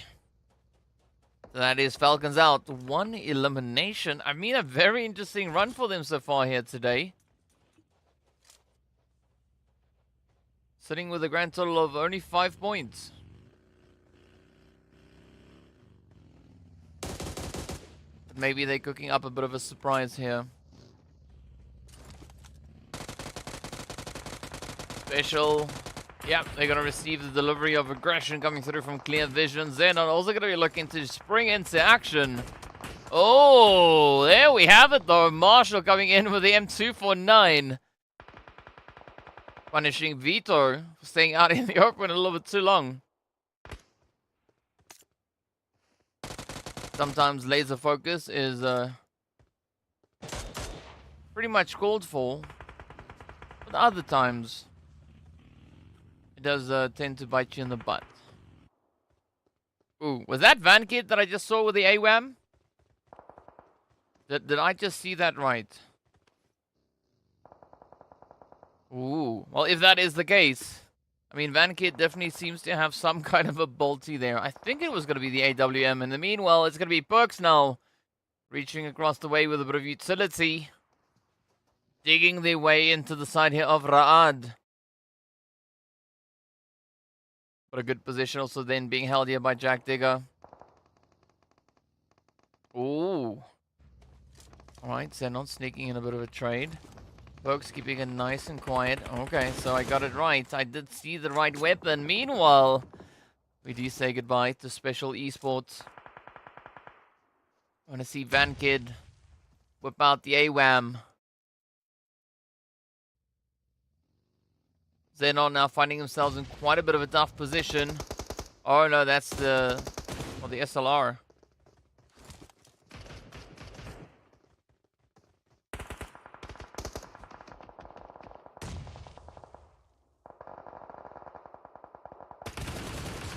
Oh, here we go. Here we go. Wet stream.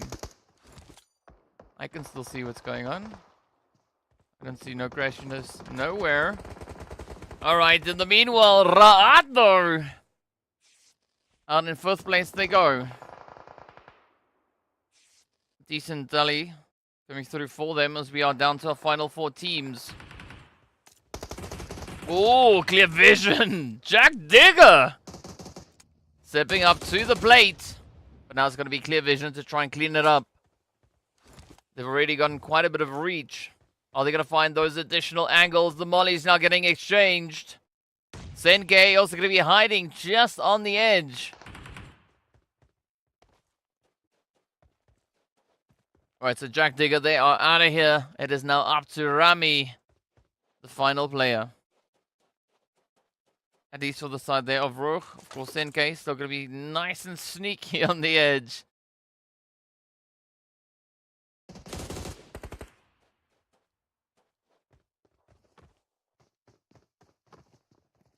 Oh, that's what you're talking about. Ooh, here we go. Vito! Beautiful play. And that is it. Done and dusted. Winner, chicken dinner. Going straight over to the side of Clear Vision. They had their eyes set on the prize. They did so with an immense amount of eliminations, coming through with 16. I mean, that's just crazy, right? 16 eliminations. Pretty dang impressive play coming through there from Clear Vision. We like it. We like it so much. So much so that we want to see even more of it, right? We want to see what these teams are going to be looking to bring through. Of course, now for Clear Vision, that ups their stats, throws them all the way up into 7th place, as they do find themselves now with 2 winner chicken dinners. 41 total eliminations. I mean, 16 of which we just saw in this last match. But of course, speaking of which, right, we are going to be hopping into a quick replay to remind you of a few of these amazing plays and what the teams were doing. Of course, in case you missed any of it, here we go again.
Well, now we've seen these crazy jump shots come through over on Erangel. We've now had them happen on Miramar.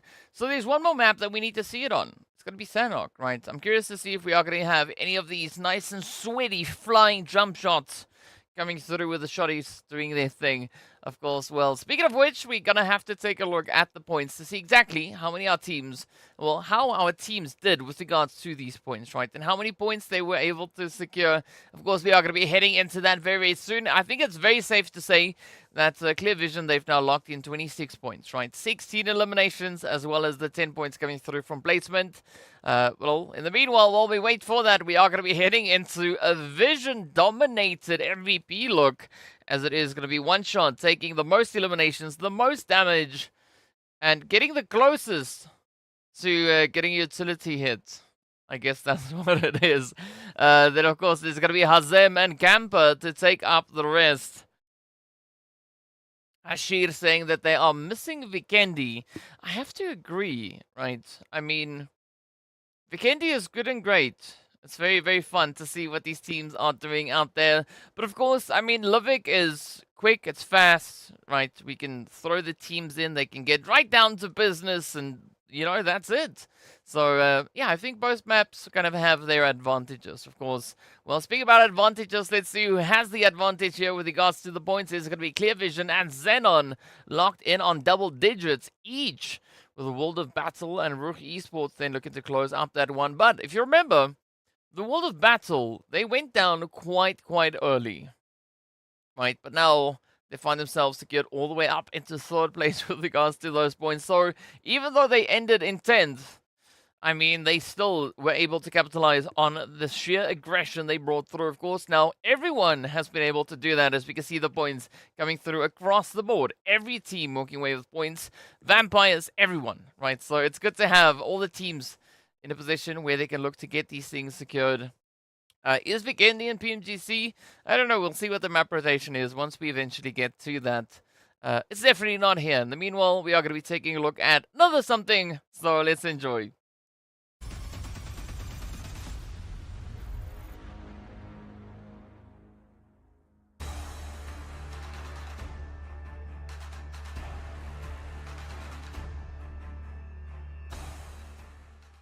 طالما احنا هنشوف ان شاء الله احسن من اللي فات، احكي لي عن اهداف الفريق للموسم اللي جاي، وازاي تقدر انت تحقق الاهداف دي.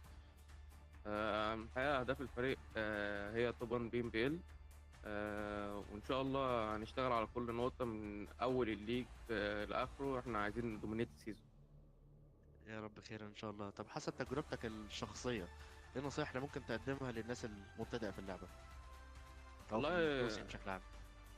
نصايح للناس إن هي ما يعني أنت عشان تجتهد في لعبة زي دي وتنجح فيها لازم تضحي بحاجات تانية في حياتك عشان تقضي وقت كبير فيها وتنجح فيها، وتشتغل على كل نقطة، سواء من أي نقطة حرفيا تشتغل عليها، وأكيد ربنا هيوفقك يعني. يا رب يوفق الجميع فعلا. طب انت جربت تجربه يعني الفان اودينس، ان يكون في عندك جمهور وكده، والناس اللي كانت موجوده وحتى في وجود البي ام سي، تحب انت تحكي اي حاجه لجمهورك وجمهور رعد بشكل عام؟ حابب أحكي للجمهور إن خليكوا دايما في ظهرنا، وإحنا إن شاء الله هنشرفكم. يا رب ان شاء الله. كل التوفيق لزاكسي انت وباقي الفريق. شكرا الصراحة.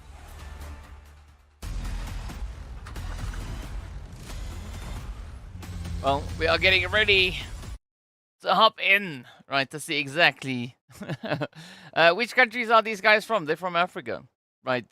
That's usually how it works. Either on Africa, like sitting on the continent, that's where they have to play from. But a big majority of these players we do see also then coming through from the continent itself, right? Originating from here.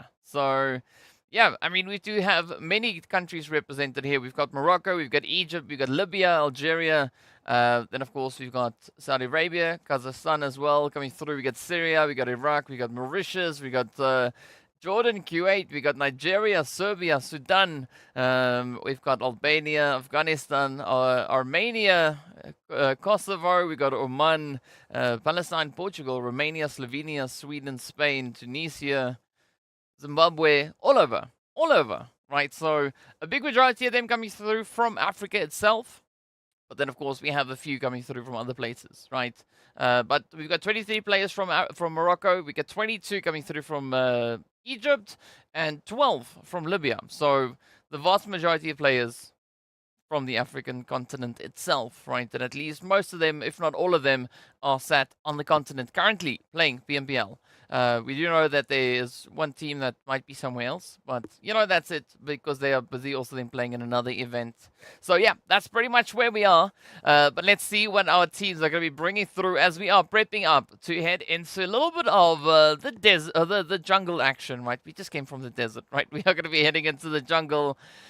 So it's going to be exciting to see what the teams are going to be doing, stepping into a little bit of that Sanhok action. Of course, now Group C, they're going to be sitting it out. So that is Clear Vision, Jack Digger, +18, and XENON. And of course, we are going to be welcoming back the players from Group D, right? Arab Golden, Castle Black, as well as Superpower and Virtual Gaming Squad. So those are the teams that are going to be stepping in yet again to show us what they can bring. So if you've got any predictions, be sure to let me know in the chat. We'll see what is going to be happening here.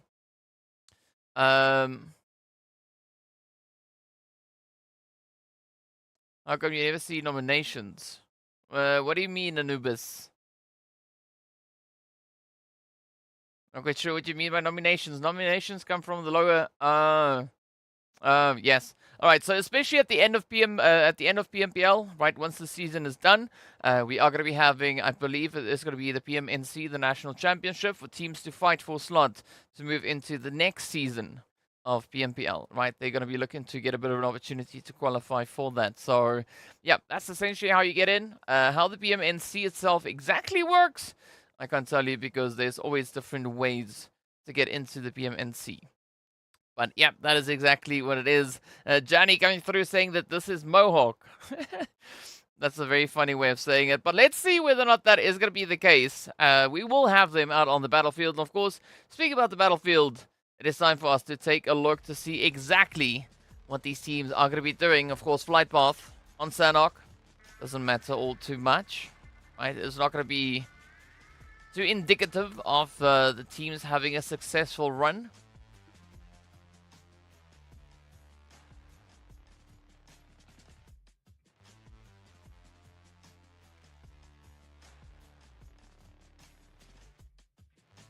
Let's see what that zone is going to bring. Is it going to go south? Is it going to go north?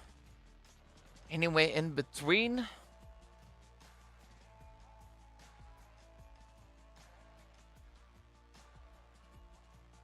Yep, so PMPL works on qualification basis. Right, you have to qualify to make it here. Or that. Yes, like Blind said, or you just buy the slot. Those are the two ways to get to here. But you have to ensure that you have very strong players to be able to compete here. I mean, like if you put me in on a roster, good luck. I would say that you'd be wasting money. That's why I'm sitting here and not down there. In the meanwhile, let's see what that zone is going to bring us. We do have a little bit of hot drop action coming through between Superpower and Virtual Gaming Squad. The zone is going to be centering up to the northeastern side. Smash also finding themselves in a bit of contention. All the way up into the lovely, lovely Paradise. And they are going to have to share. Whether or not they want to share, well, that's going to be up to them. But let's see what Virtual Gaming Squad are going to be looking to bring through here.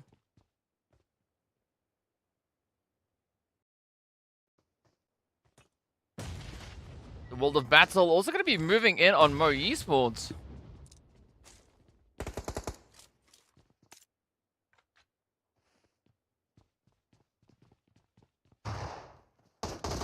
Oh, here we go. Hey, hey, hey! Elicio, down they go. Unfortunate play coming through here. But a World of Battle, I mean, they are down to 2. So there's still a bit of a clutch opportunity to come through here for Mo. Let's see whether or not Hainsley can get the job done. You got to watch out for Corona, though. That nade. Oh, good trade. Good trade.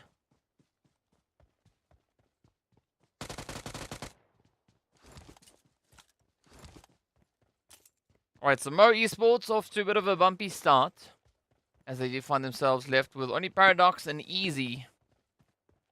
And it's going to be all but easy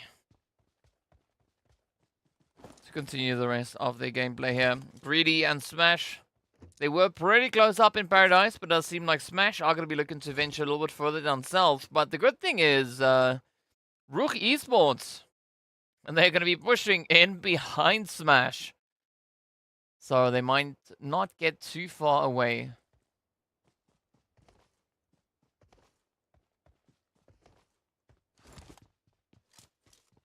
So the pressure is now going to come onto... Yes, Jahad, someone said Mohawk. Mohawk is a good way to describe what we have right here.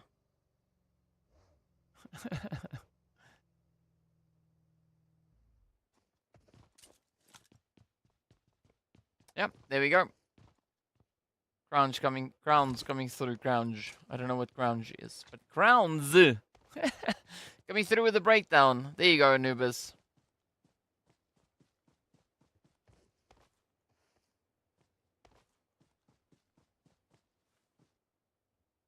Strange with a bit of trolling there as well. See what trolling? It is going to be special patrolling.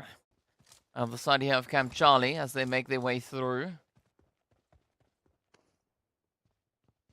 Uncontested though, so only once they start rotating up to zone, that's where they'll find themselves with a bit of company. Right, we've got Castle Black just to their north. Speaking about north, that is exactly where the superpowers find themselves with regards to Virtual Gaming Squad.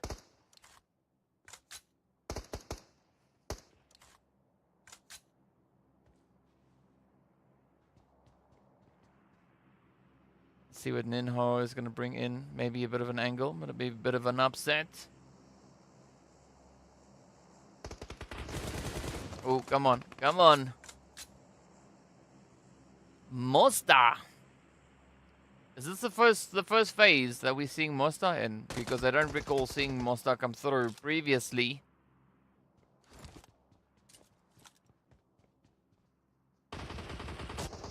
Ooh, very risky angle though. Good play though. Good response here from Amjid.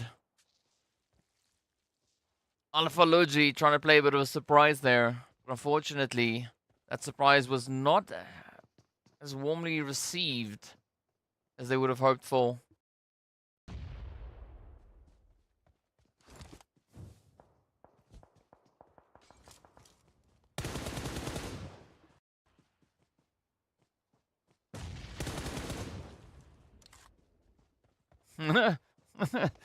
Oh, Javian calling me on what I am, a noob. Thank you so much, Javian. I appreciate you.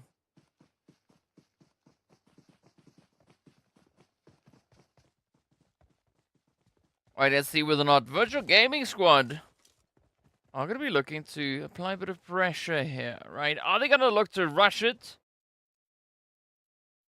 Or are they just going to keep their distance for the time being?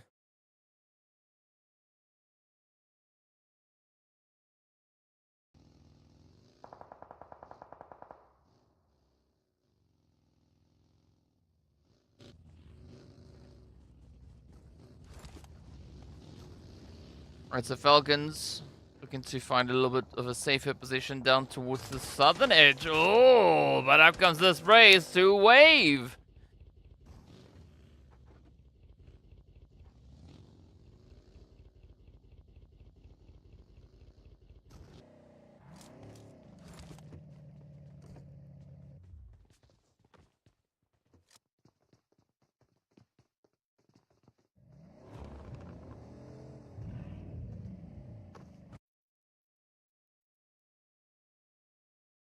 Alright, so the zone going to be closing its way on through. Black Hand yet to make a decisive rotation. And they are just holding on that far edge of zone. Special, they're not going to be looking to risk too much just yet. RUKH Esports going to be holding on to a two-piece with Paradox and Easy. Ooh, nice shift coming through. Greedy going to be finding himself smack dab center zone.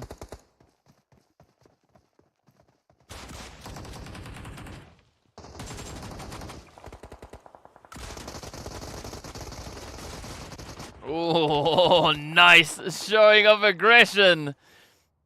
Ninho is down. Masta trying to pick up your Foz. Still have Fares there. Ooh, but Falcons. Up comes Falcons. Are they going to swoop in for a bit of an upset? Oh, Nori instead. It's going to be a cheeky trade to find Teak. Fares.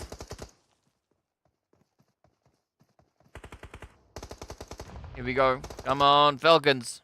Come on, Virtual Gaming. Come on, Superpower. Ooh, Knob stepping up. Fares, though, playing the upset.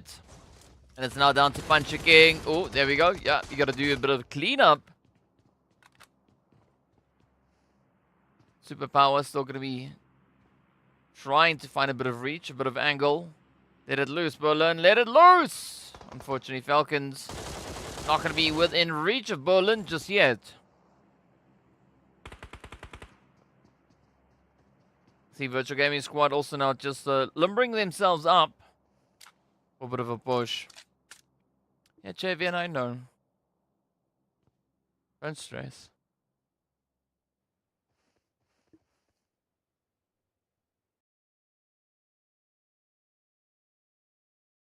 Alright, so things going from quite aggressive to a little bit more relaxed, right? Falcons still holding on to their full squad. As they do now sit with the lead with regards to aggression, right? 3 eliminations up.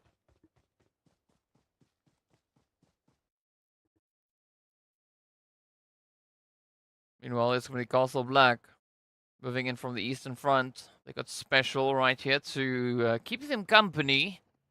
But is it going to be company that they'll welcome? Or instead, are they going to be looking to make a bit of noise? We do, however, say goodbye to Greedy, as they won't get beyond that 15th position. Joining Superpower back in the lobby. Unfortunately for Greedy, though, they missed out on a few of those eliminations. Now going to be looking to pick it up to center zone. Arab Golden still having to try and close the gap. Meanwhile, Black Hand, they are going to be losing Storm. The big bad blue zone gets the better of them. Keme now just popping their head out.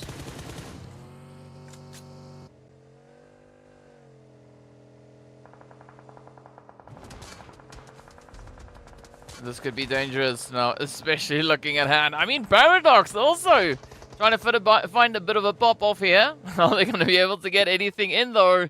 I mean, that would have been quite entertaining to see that vehicle go up in flames. In the meanwhile, it's going to be Puncher, and the rest are Falcons. Trying to clean up that edge of zone. They do find Fares. Up comes the sand. Down goes the Fares, and that is Psych securing the end of them. Virtual Gaming Squad, off they go with 2.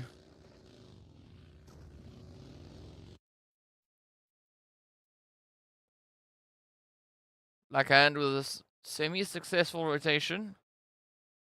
2 players up, not a single elimination. I mean, they're still alive, right? Up comes the Sen Krona. Oh. What is Koa doing? Oh, alright, that's what Koa is doing. Koa is cleaning up, but as is Muhammad and Arthur. As they kick in the last few nails into the coffin. So that's going to be Black Hand empty-handed as they stumble back into the lobby. The World of Battle now getting themselves properly patched up. The World of Battle and Falcons sitting on 4 and 5 eliminations respectively. Now it's going to be 7-7K. Pushing through from the southern edge. The Vampires sticking to the shade as they look to defend the edge of zone.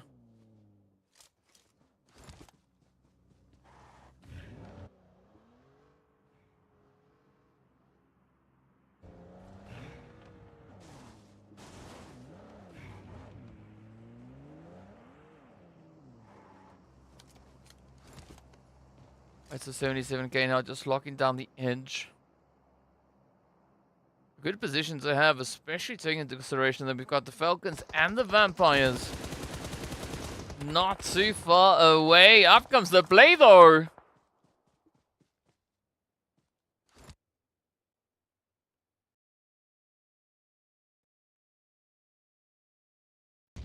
So Smash and Arab Golden going to be trying to close up at least the western side. Paradox there for More Esports, still alive. Slowly approaching the zone. Not going to be looking to make any mistakes here. They are going to be looking for a bit of that longevity.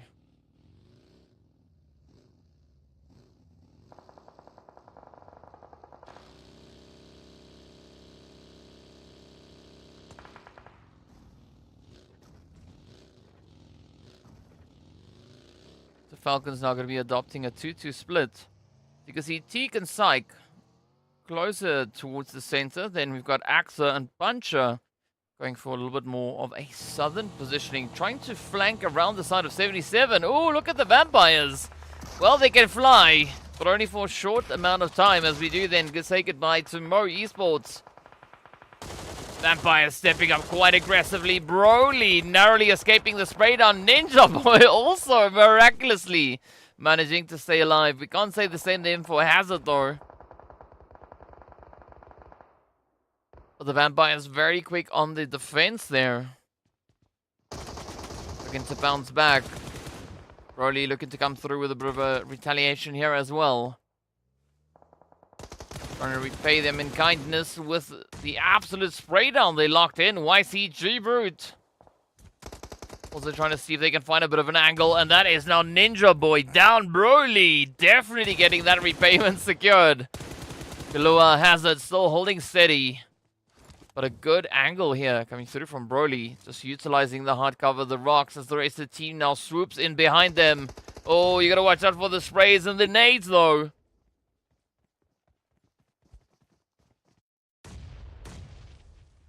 Ninja Boy back on their knees yet again. YC is down as well. But this is now the play, the opportunity for Broly and G-Brute to apply that pressure to get the jump in on the Vampires.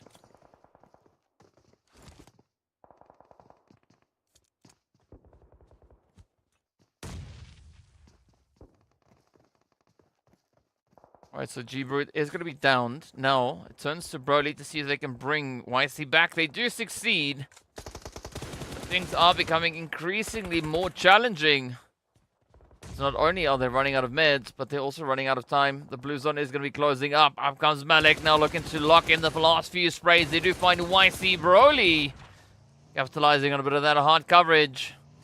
But for how long can they hold on? As Hazard now looks to rush on forward. Oh, almost gets the hit.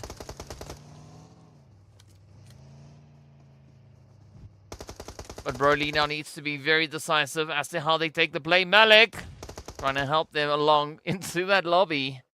The nade doesn't exactly connect as they would have wanted to, but ooh, yeah, that's it. Down goes the side of Special as the blue gets the better of Broly. Unfortunately, not a single elimination on hand.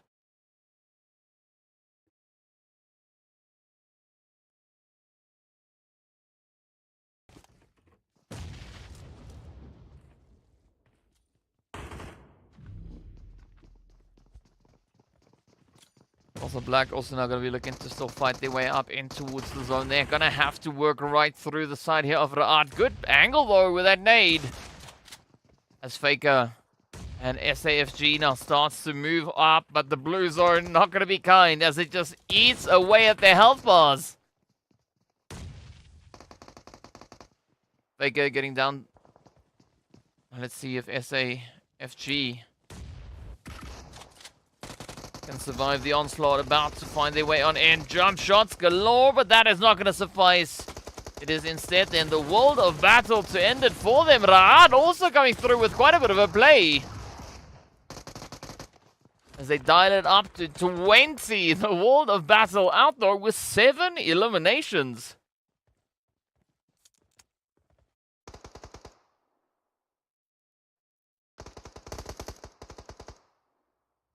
Yeah, Crowns, I have to agree with you. It'd be great to see some Somalian teams right here in PMPL Africa.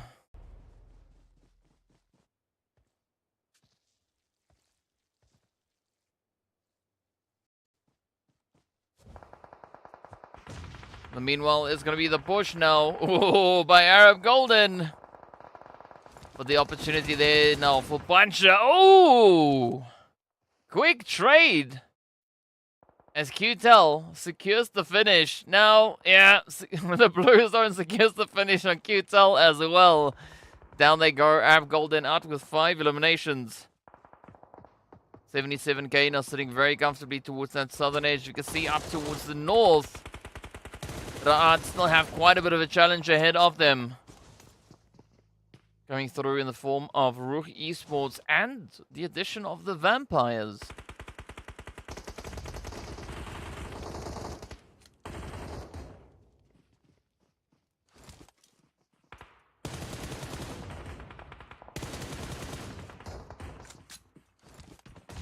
Vampires definitely going to be looking to play quite a bit of upset here. Again, now rushing straight on through, trying to get the jump in on Rami. But Rami jumping out the window instead. Ooh, up comes the hit as Black Lost secures it though. Smash coming through from that western side. Now this is quite a bit of heat being dialed up onto RUKH Esports.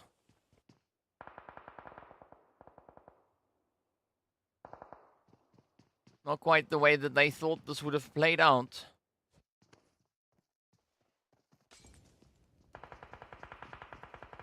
But the RUKH Esports, our most aggressive team when it comes to this map. Followed very closely by FALCONS White. But as we know, FALCONS White, well, they're not here anymore. They are looking on from the lobby.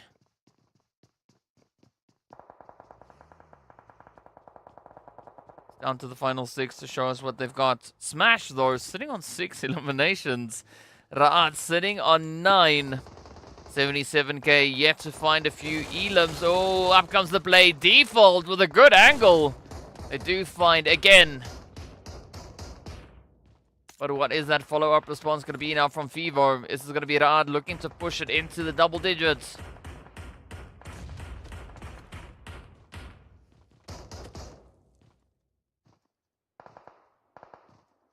The Vampires and Smash stepping it up. Good angles being held here.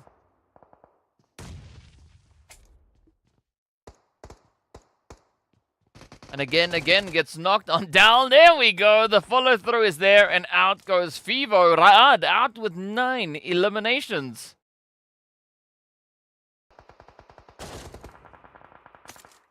Zizel also going to be waving their flag as they make it back to the lobby. 2 eliminations up. 77k. They found their first, but Norteza, unfortunately, cannot lock in more.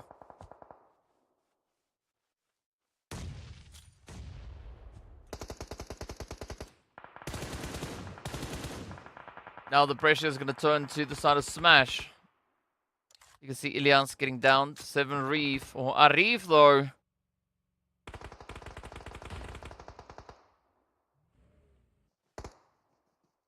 That is going to be the end of the road. Out they go. 7 eliminations. Good finish. Now RUKH Esports holding on with 3. Vampires have a bit of an opportunity here. Maybe to bring in quite a bit of contention out to the side of RUKH Esports. Vampires, they have the ridge lines. They've got the coverage to try and play off of.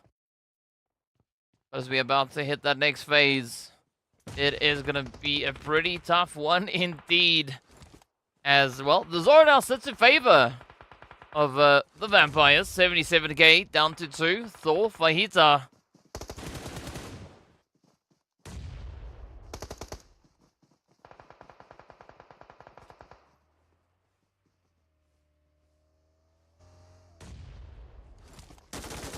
But the outcome here yet to be determined. Oh, MG3. MG3 coming through from Malik. That is not what RUKH Esports needs right now.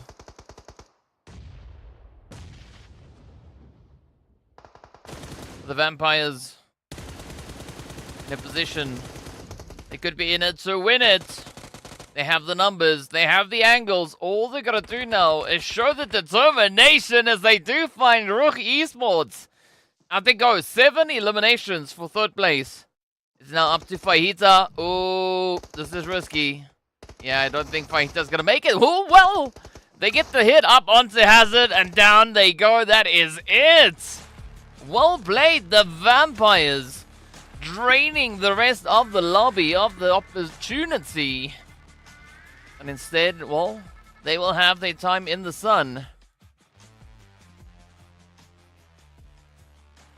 But it's quite interesting. I don't know if you guys have really noticed it. We'll get into it. Get into my thoughts in a second. 9 elims though going to the Vampires. 1846. Not too long ago. Well played though, Vampires. Quite a bit of a performance that they brought in.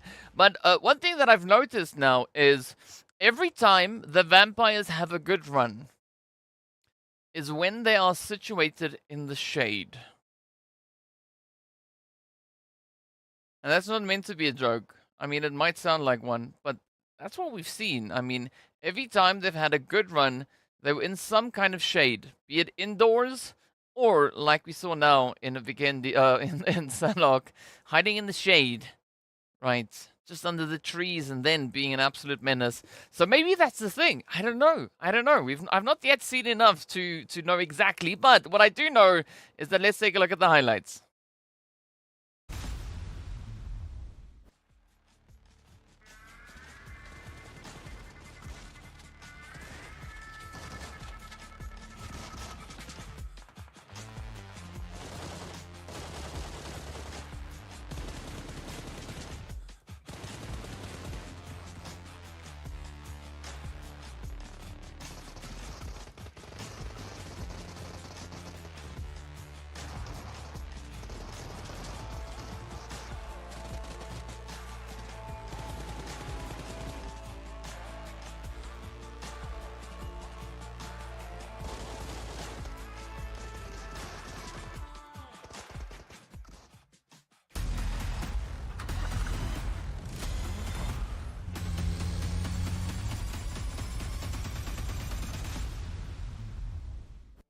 See, I'm not saying that it's true, but I mean, we did see Hazard getting taken down the moment they jumped from the shadow of the tree out into the open, and then, you know, so it's what I'm seeing. Like, I don't know if it means anything, but that's what I'm seeing. Maybe they're just really playing into their name. Who knows? It could be anything. But of course, speaking about anything, we still have quite a few things to look at. We need to take a look and see exactly how many points our teams were able to secure in this past match. And of course, well, here's the answer to it. Vampires walking away with 19 eliminations. No, 19 total points rather. 9 eliminations. And of course, here we then have RUKH Esports going through on 12. Smash and RUKH walking away on 11 each. 77k coming through on 8. The World of Battle securing themselves a lovely, luscious 7 elims as well. But unfortunately, that is all their points. And if I'm not mistaken, it is now the second match in which you've seen the World of Battle. Yeah, I mean, the previous match, match number 2, they got 8 eliminations, and that was it. This match, 7 eliminations, and again, that was it. So, yeah, interesting play indeed. But of course, we are also then looking at a few other things that are occurring, right?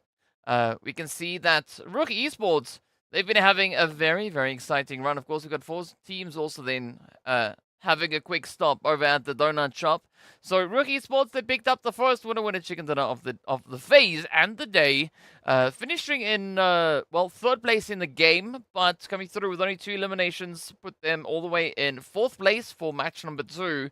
Match number 3 locked into 2nd place. So a very exciting play. I mean, sure, they finished in 3rd in the match, but the eliminations carried them all the way through. Of course, speaking about carry through, here we go, taking a look at it, right? The Vampires coming through on 1846, RUKH on 1654. And then, of course, RUKH Esports coming on 1422 with RUKH and the Vampires. Very consistent with regards to those eliminations. But for RUKH, unfortunately, the 9 eliminations will only take them all the way up onto 11 total points. So, yeah, it's a thing. It's a thing, right? Gotta love the consistency, but of course, let's look at a bit of a comparison here now between FALCONS White and the players coming through from the World of Battle. As you can see, 5 eliminations for FALCONS. And then the World of Battle picking up 7. But one of the other differences also is that FALCONS White, they have the addition of placement points that really assisted them quite a bit in this match to secure those additional points, even though, well, they went out in 8th place. That is still placement point territory. The World of Battle just ahead of them. They went out in 9th place, so just missing that placement point by 1 slot. A very, very close call coming through from them. But so far, looking at the overall performances, I mean, RUKH Esports, they've been having a very, very good run here, sitting on 38 total points for the day, 20 placement points. But our most aggressive team for the day has been the side of World of Battle. RUKH, though, coming through on 20, right? Just 2 behind the World of Battle. ZUKSI, though, bringing in their contribution for RUKH with 4 eliminations. You can see Malek for the Vampires coming through on 7. Of course, well, the damage markers, right? The damage that they've been able to secure also then kind of speaks for itself. ZUKSI on 733 and Malek on 1044. So good consistency being played here. Definitely these players are way more aggressive. Right, they find a lot more things to shoot at. And now the difficulty lies in converting those things into eliminations. But let's take a look at the rest of the stats here coming through for RUKH. As you can see, Reno being really good at avoiding the sprays, right? So ZUKSI softens them up, and then Reno and the rest of the crew comes through to try and play a bit of that clean up. But a very good contribution coming in here for RUKH. I mean, as I've said already, they've been having a pretty good day as well. ZUKSI to wake up soon. Let's see. I hope that is going to be the case. But of course, speaking about waking up, right? Nothing wakes you up quite like a bit of sun in your face. Now, there's one map that has a lot of that, maybe sometimes a little bit too much of it. It's going to be Miramar, so excited to see what our teams are going to be bringing through as we head into match number 4. And of course, match number 4, Group B, this is the match in which they sit out. So Greedy, RUKH, Smash team as well as Wave. But this is also the last match of the day for our teams in Group A. So FALCONS, Mo, RUKH, and the World of Battle, they're going to be ending their play for today right here on this match number 4. That's going to be the end of the line for them. So whatever changes they are going to be looking to bring through, now is going to be go time. So I'm curious to see exactly how these teams are going to be looking to perform so far. I mean, RUKH, they are also looking quite proficient. I mean, they're yet to find a winner chicken dinner, but they've been showing that consistency pays off, especially on their side with regards to aggression, right? 20 eliminations up, only 2 behind the World of Battle, who are sitting on 22. So a very close call. Of course, RUKH Esports currently holding on to pole position. They're doing so with 18 eliminations. So there's a lot to see as these teams are going to be stepping onto the desert yet again to show us who's going to be the one to lock in that winner chicken dinner. So have you got any predictions as to what you think is going to be happening right here in match number 2? Do you think Clear Vision could potentially be stepping it up, as they are going to be joining us back on the battlefield, right? They were in Group C. They sit out on the last match. They're going to be stepping to the plate yet again. Do you think we're going to see another 16 elimination winner chicken dinner coming through from their end? Or could we maybe have another team step up and do that? Drop your predictions in the chat. In the meanwhile, we are going to be getting ourselves a little bit more prepped up to hop into the action. It does seem like the plane is now...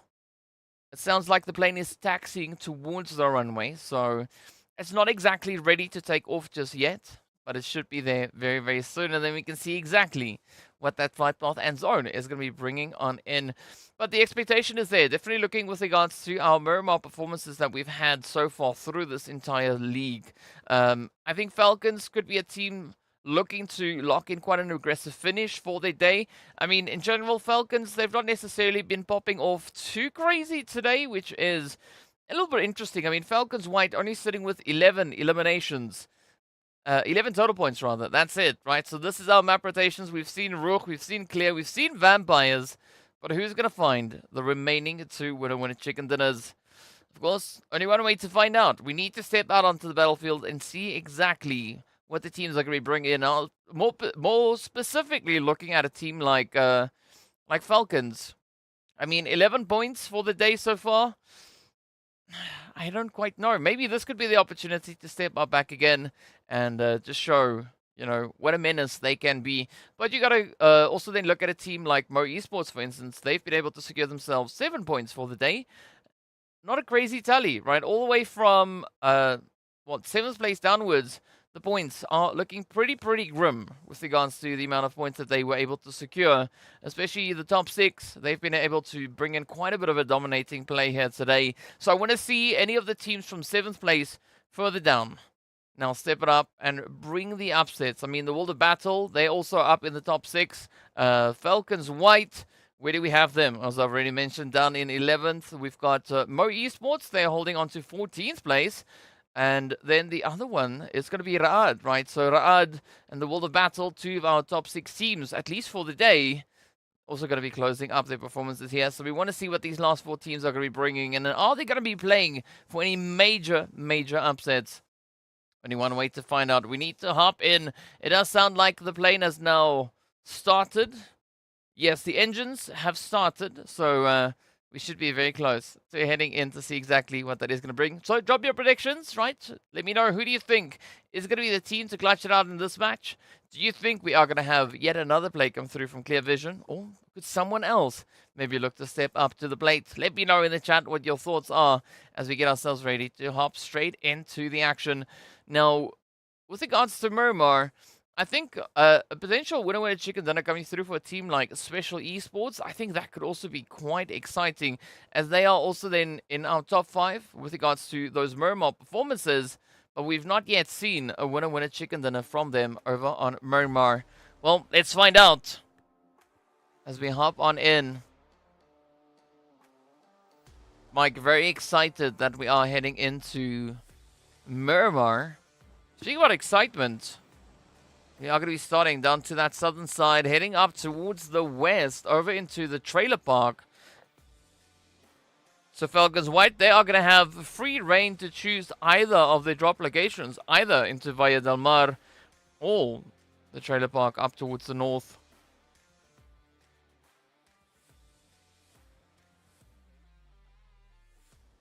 So it does seem like they might have decided on Valle del Mar.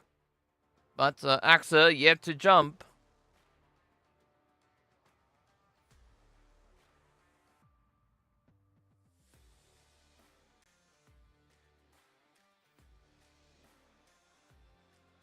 All right, so maybe they're going for a bit of a different approach with Teak dropping down south and the rest of the team, I think, heading up to the north just to see what is going to come through. It does seem like we might also have a bit of a rehost. That could be the thing.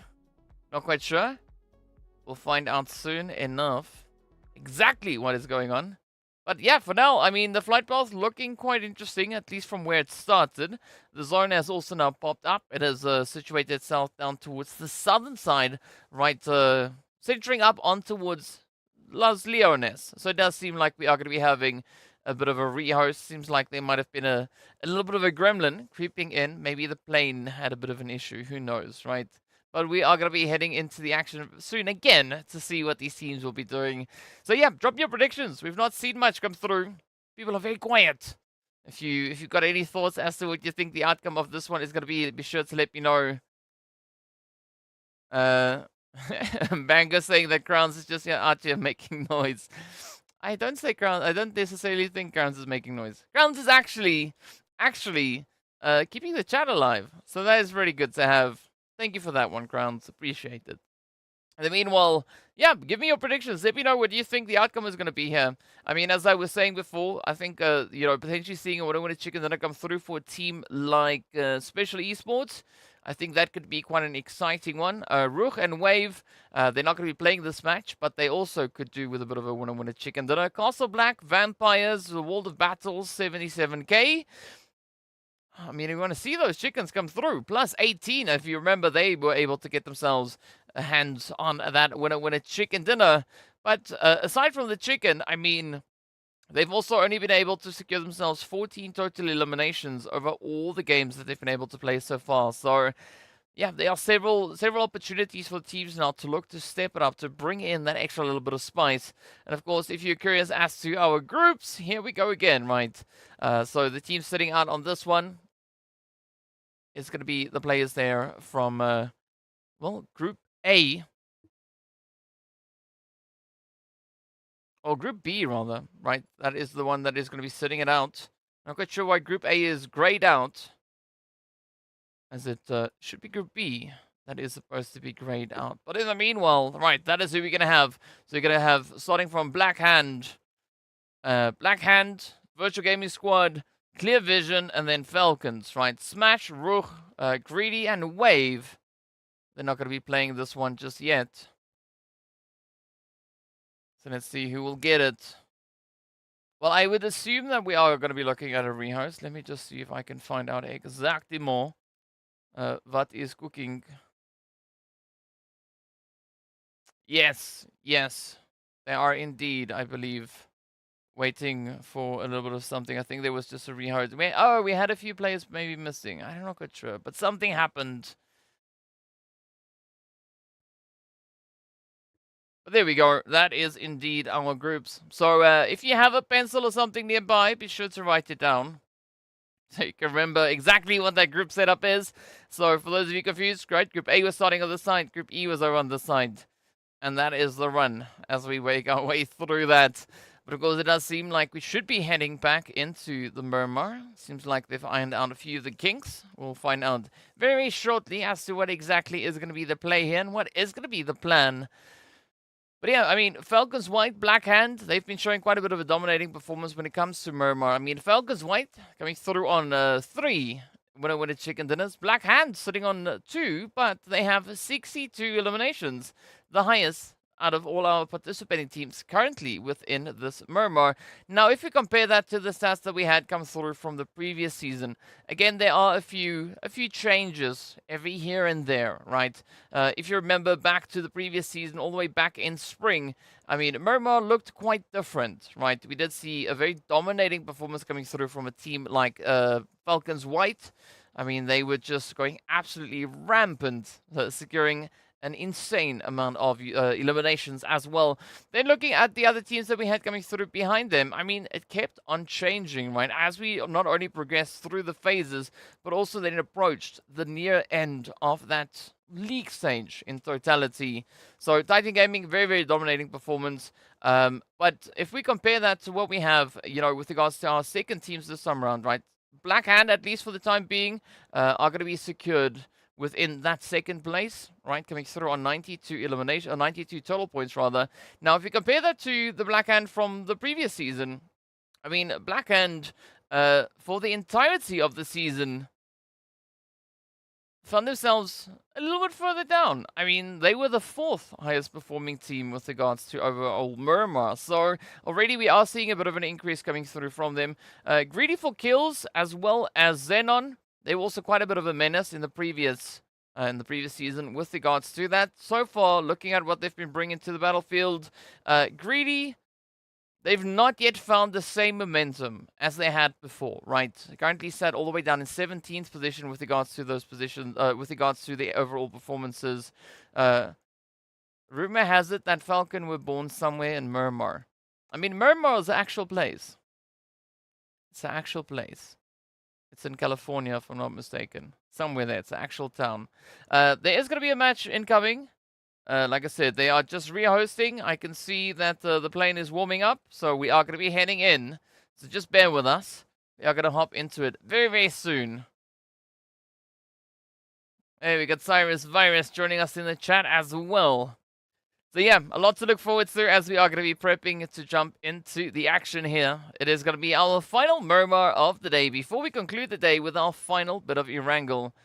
No, you don't see anything. Trust me, it's coming. It's coming.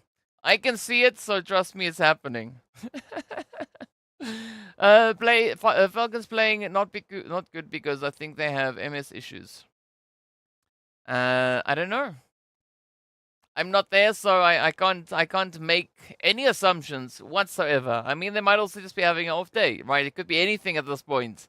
So yeah, we should be hopping onto that plane very, very soon. So just bear with me. Some Falcons player, yeah, that's what I think it might be. Maybe it's because they are participating in the IESF. Who knows? Who knows? But we are going to see pretty soon exactly whether or not they can keep it up. As we are, though, going to be jumping in on the plane. I've been here, DK, not just commenting. Oh, thanks, Cyrus. Thank you. As we head into the match to see exactly what our teams are going to be doing. Now, this is a nice change up. Right, that previous zone. Yeah. I didn't like that one all too much. But here we go. This one I'll take. It's going to be starting at Puerto, heading all the way up to Trailer Park again. This is how they did last week.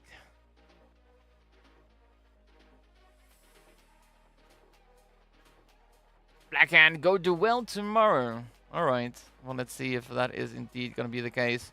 I mean, to give us a bit of an idea, right, I'm going to take a look back at phase number 1. Right, the previous phase number 1. If you remember, it was Black Hand stepping up with a lovely 16 elimination winner chicken dinner.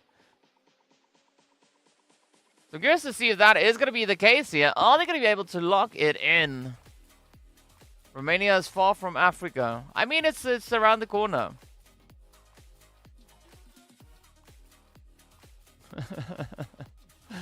Oh, so let's see what these teams are going to be doing. Who will bring it in? Is it going to be Black Hand? Is it going to be the side of Clear Vision? Maybe. Is it going to be Jack Digger or Castle Black? I mean, I'm open to surprises. I'll welcome them all. So make your prediction. Let me know in the chat. Who do you think out of our current teams on this map? Who do you think is going to be the one to clutch up? Who's going to be walking away with that winner chicken dinner?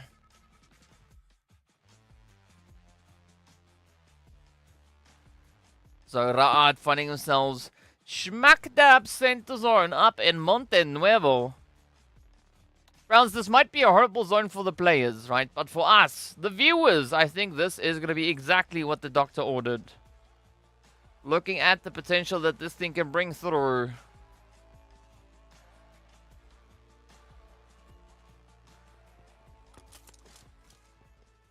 Ashir saying that RUKH are going to be winning phase 2. Alright, so Falcons white for phase 1. RUKH Esports coming through for phase number 2. Alright, I'll take it. I'll take it. I'll take it indeed.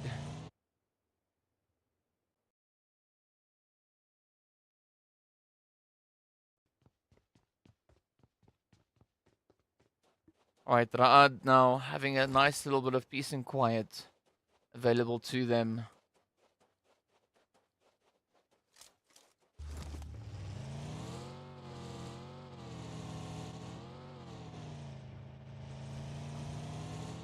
RUKH Esports last season in exactly this match got themselves 9 eliminations. But they're not here, so they can't look to replicate any of those plays. Unfortunately, they are not in the right group to step it up.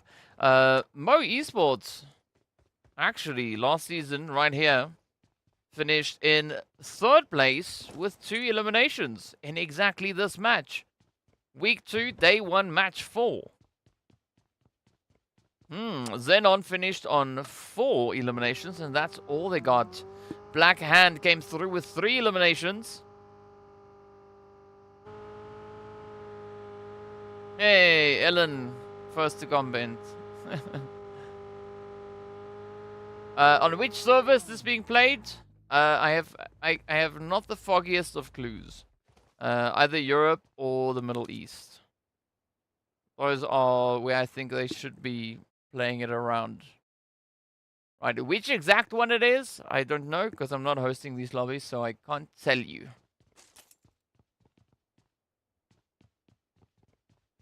No, Ellen, I think you might have confused it. Remember I said Tuesday? If you heard Thursday, it's a oopsie on your end. But it's gonna be today and tomorrow, and then Thursday is break again. Yes, not break until Thursday.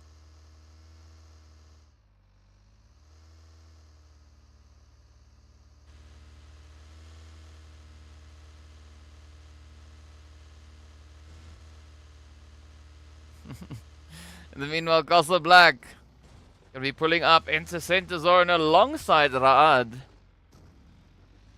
But Ra'ad slowly moving further down south. Again, not an overly aggressive push, but they have decided to move a little bit. They make blunders often. RUKH, it's a silent team, like the Vampires. Well, I guess it all comes down to what the RNG kind of lends itself towards, right? If the team finds themselves in a more consistent position on a more regular basis, you know, they could really look to play up quite a bit of a surprise.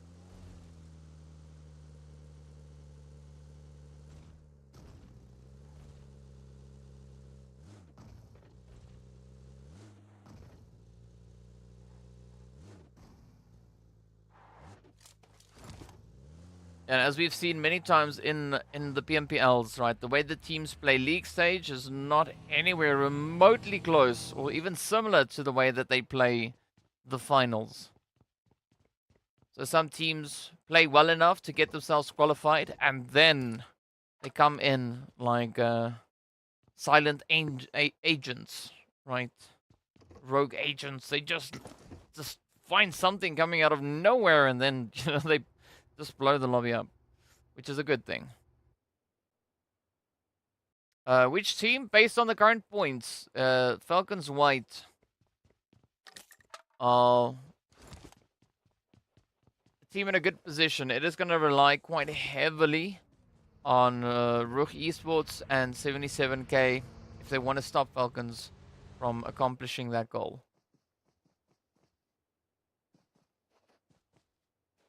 But based on the aggression that RUKH Esports has been bringing in so far today, I mean, if this is but a taste of what we are to see come through in this phase, I think RUKH Esports could definitely dial up the heat. Especially seeing that FALCONS, they're not necessarily having the hottest day. Right, 26 points. Right, how, yeah. FALCONS, oh no, 11. Huh? Alright.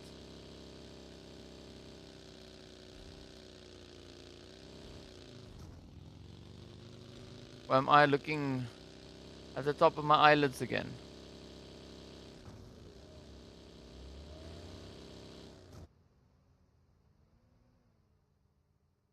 Oh, I'm on the wrong phase. Never mind me. Probably helps if I get onto the right phase. I guess that helps quite a bit. I was looking at the phase 1 at exactly this point.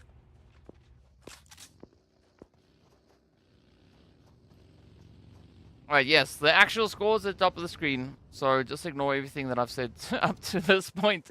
Wave holding on to 10 points. We got Mo on 7. Yeah, Special coming through on 4, etc. Let's see what Virtual Gaming are going to be bringing in. I mean, they've essentially only have 3 points for the day.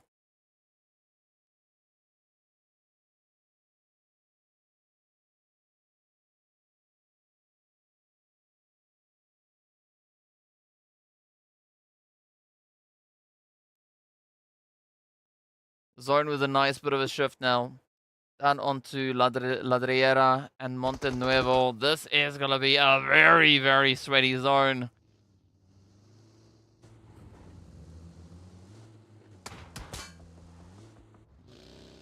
Let's see, Special yet to find their way on in. Of course, Arab Golden here to accompany them in.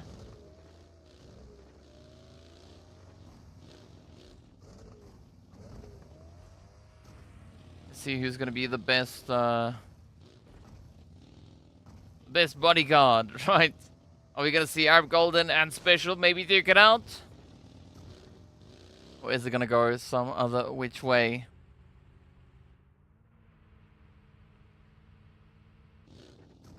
This is indeed match number 4. Right, day 1, if you see Miramar, that's either match 2 or 4. So, well, this is the second Miramar, so we are in match number 4. If you see the Erangel, then you know we are on a match number 5. So things definitely starting to heat up in towards, well, not even just center zone, the entirety of zone. We got Mo Esports up alongside XENON towards the northwestern side. The only 2 teams essentially currently holding on to there. Clear Vision, a little bit further towards the east. Sat in smack dab north zone. Elicio now trying to find a bit of an angle, find a bit of a play.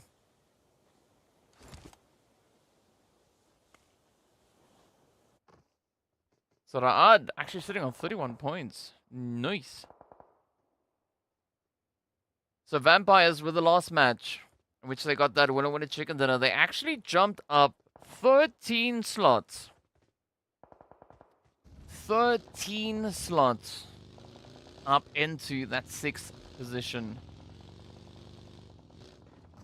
So a very, very impressive play coming through from the Vampires. I mean, we especially see these big shifts, these big changes coming through on our first day. Elicio taking down Lazy Boy. Oh, Marshall, you gotta watch out. Hey, Elicio following through. That's 2 already getting downed. Great confirmation onto Marshall. Oh, headshot into Senke. Elicio not trying to make a lot of noise for that Mini 14. The blue zone is going to catch up. Easy out down below. Gary Boy trying to drive it in. Oh, you got to watch out. Down there. Ah, vehicle explosion.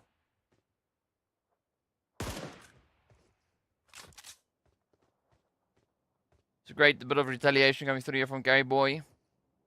But of course now, it is still up to Senke, as Gary Boy has now been enveloped by the blue.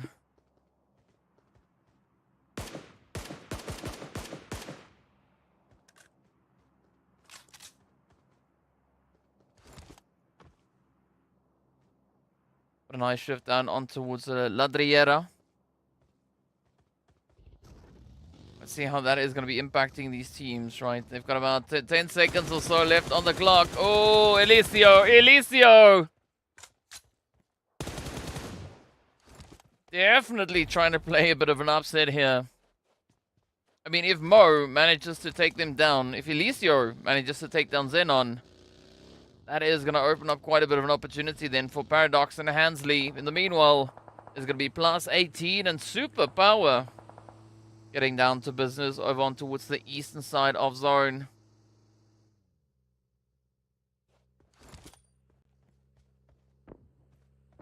Welcome back, Ellen. Berlin now trying to reach in. Ooh. Plus 18, they're not going to give it up that easy.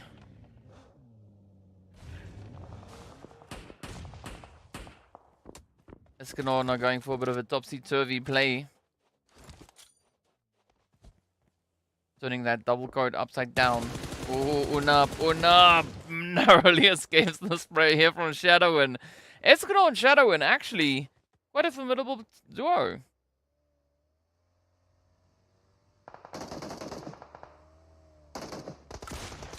$77K now having to hold on as Amjid locks in the first blow. Jack Digger, though, the first team out. Oh, the follow-up is there. Down goes Thor. Mosta. Yeah, most of the eliminations there for Virtual Gaming Squad now coming through at the hand here of Mosta. Oh, Morteza with a good response, and down they go, the nade. Mosta with a big carry.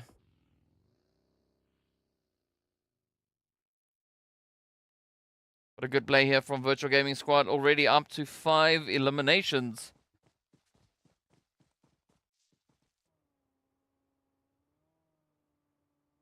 Well, let's see who's going to kick it into high gear.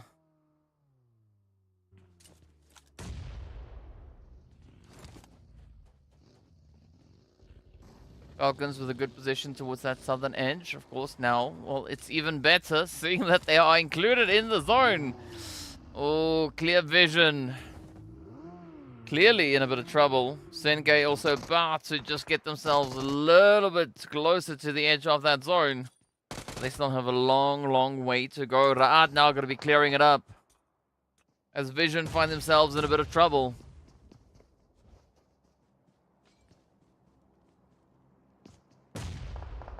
Oh, great nade onto focus. That Molly is going to be sealing their fate. And Reno coming in with a close-up. And that is it. Clear Vision. Out they go in 14th position. Now 12 teams remain. We do say goodbye to XENON as well. Senkei was not able to beat the blue. Like a hand now going to be trying their hand at the side of the vampires.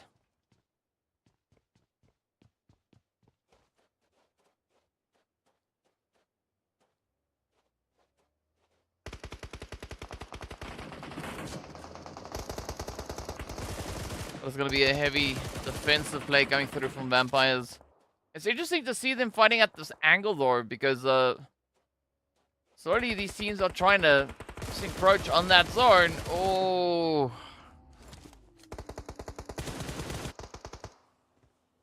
But they are going to be looking to lock in a few of those elims. Vampires now could definitely do with a few more. Ra'ad and the World of Battle prepping for a bit of contention here on the edge of zone towards the northwestern side. But Ra'ad looking very confident. 4 eliminations up. The World of Battle yet to find some elims, but a double whammy with that nade is going to make things quite difficult now for the World of Battle to bounce back. Arthur Hazem coming in from the edge.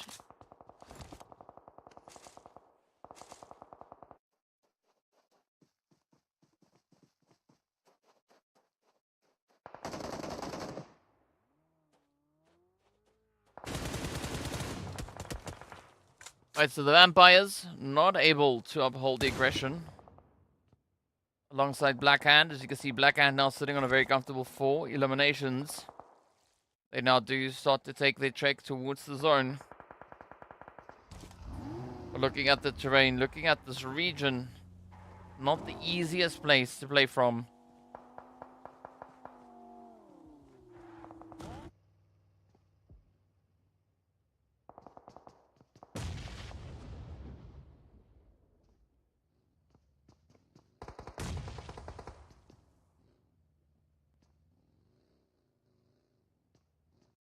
Alright, so they are definitely going to test the waters here, looking to see if they can get that jump in. But you got to be careful, make too much noise, and you are going to just attract all the unwanted attention coming through from the side there of Blackhand. But again, now zone getting ready to pop. Where's it going to take us? Where's the aggression going to come through?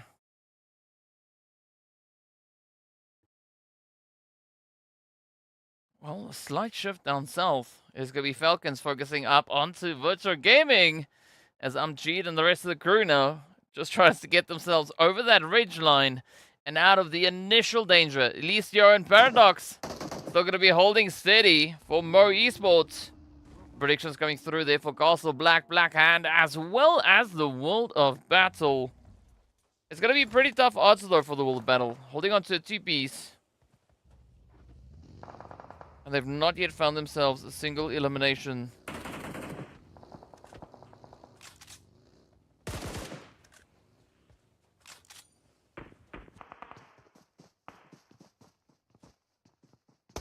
Paradox now feeling the heat. Oh, down they go. Quick follow through. Going through from Puncher. Now to Elysior, but a bit of third party play coming through there from Special.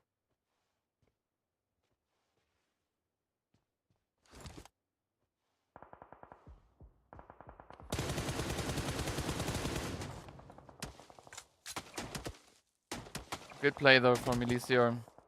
Not going to be backing out of an opportunity. They will have limited time to do so as the Blue Zone is about to catch up with them. Meanwhile, it's going to be Black Hand focusing on Castle Black. So this is Castle Black Hand going out their business. Fake it down. Ahmed could feel that aggression now getting turned to them. Oh, but instead the response is AFG. Oh, good try. Valiant effort. Mozaro swiftly wrapping up the plays. We also then say goodbye to Mo Esports. The World of Battle also went out in 11th place. Rapcom Joker, nice follow through. Oh, the World of Battle. Now, having a few more players joining them in the lobby, right? Black Hand getting sent out with 5 eliminations. But Castle Black looking so confident. But now they got to get themselves patched up quite quickly because Superpower, they are prepping it up. Getting ready for a jump.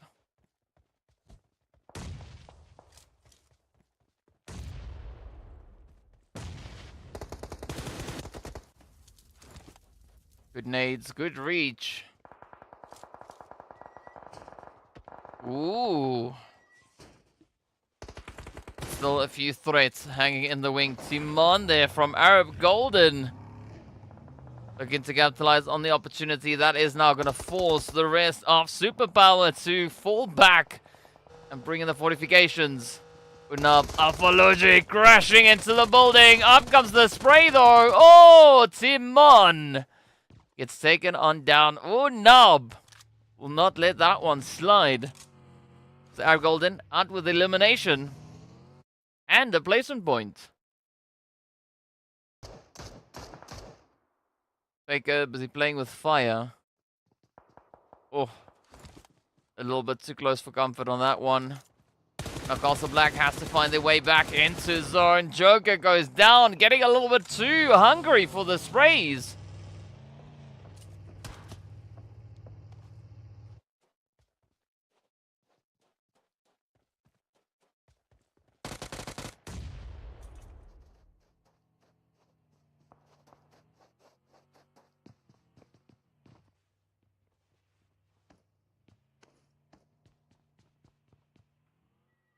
So Castle Black now finding themselves.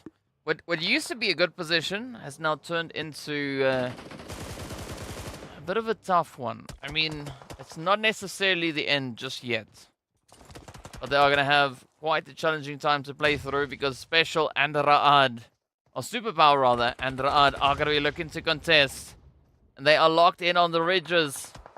Oh, oh, there we go.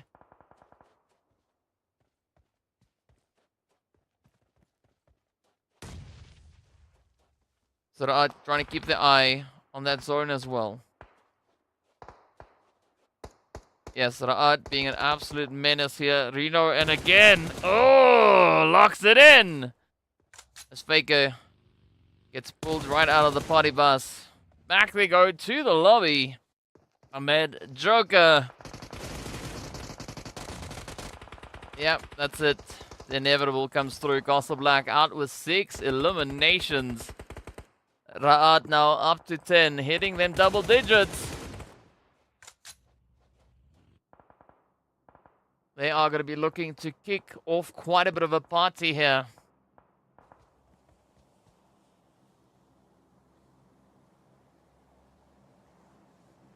Ra'ad finding some really good momentum.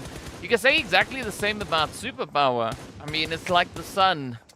It's just doing some great things for them.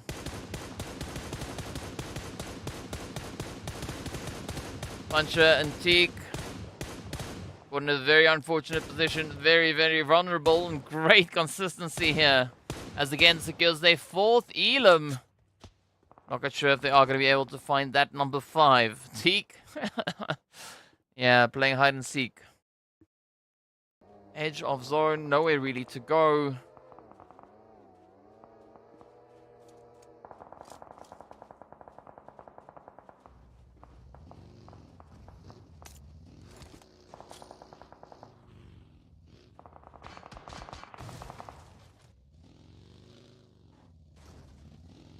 So Ra'ad looking to expand their reach, expand their dominance. See the most eliminations they're coming through for Reno. Oh, Alpha not very happy with what the side of Ra'ad has done to their team. As Alpha and Berlin have to find that next way to get themselves resituated as the zone has shifted slightly further down south.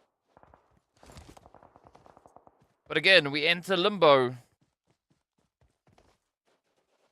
Virtual Gaming Squad also looking pretty confident on towards that southern edge. They've got a nice bit of elevation to try and play off of. +18. Special and the Falcons yet to rotate up. Of course, not to mention the teams currently set all the way up in that northern position.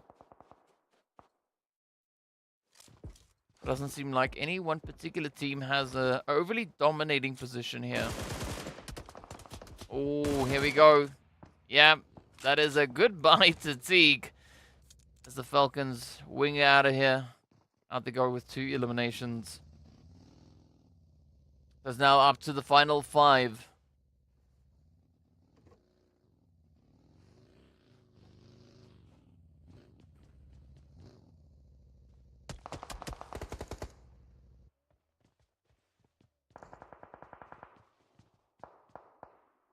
It's a good position being held here by Special.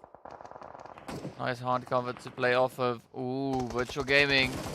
Getting ready for a little bit of that action. Ramsey having to play Doctor now. As you can see, the knocks coming in here yet again. It could be a bit of a turning point.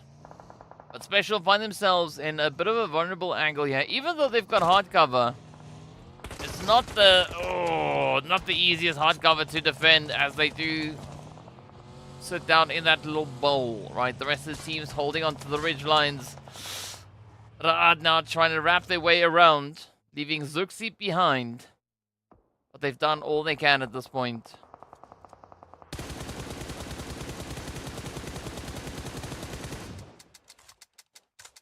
Yeah, Reno, you need to reload that one. Oh, there we go. Reload. Now it works. XENON is down and out. That puts Ra'ad up to 15 eliminations now. Virtual Gaming Squad also yet to kick this one off. Oh, speaking about kicking it off, they kick E-Flex and the rest of +18 right off of Miramar.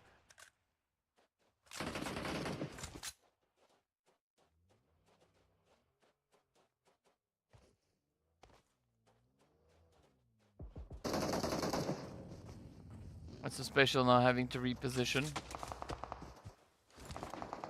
I think this is a bit of an opportunity. Specifically looking over the side there of Virtual Gaming Squad, right? They've got the high ground, they've got the angles, they've got the position. They got the reach.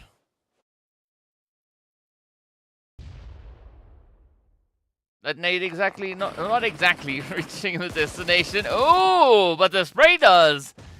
Dreed finding Ramsey. Down they go. Very quick work being done here by Virtual Gaming Squad. RUKH now up to 16 eliminations. Putting up quite a bit of a score. But who's going to be the team to clutch it out?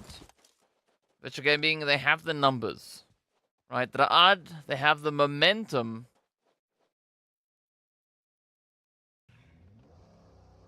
And then, of course, we got Special coming through on the 2-peats. They have the downhill angle.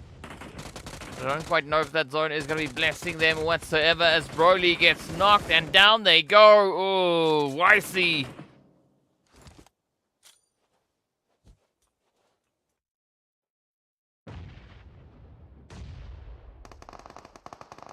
YC needs to think twice about that blue zone as they will get absolutely devoured. Of course, a quick end coming through with that UMP. No, it is RUKH up against Virtual Gaming Squad. RUKH holding on to the more favorable position here, but of course now with the nades finding their way up into Fivo. That's just going to add to the spice, add to the flavors. Your Foz gets knocked. Reno trying to hold on, but it's going to be a full send coming through. Dubious is letting loose. And now it is again versus the 3-piece coming through here from Virtual Gaming Squad. Oh, MG3. MG3. This could be the turning point. RUKH could definitely still clutch this winner chicken dinner. But if they want to jump, they need to jump while again is busy reloading. Because if again starts to reload now, they might finish it up on match number 6 on phase 3, day 5. But again, with a big carry coming through on 8 eliminations as an individual. What's up, Cindy? Strong carry coming through then.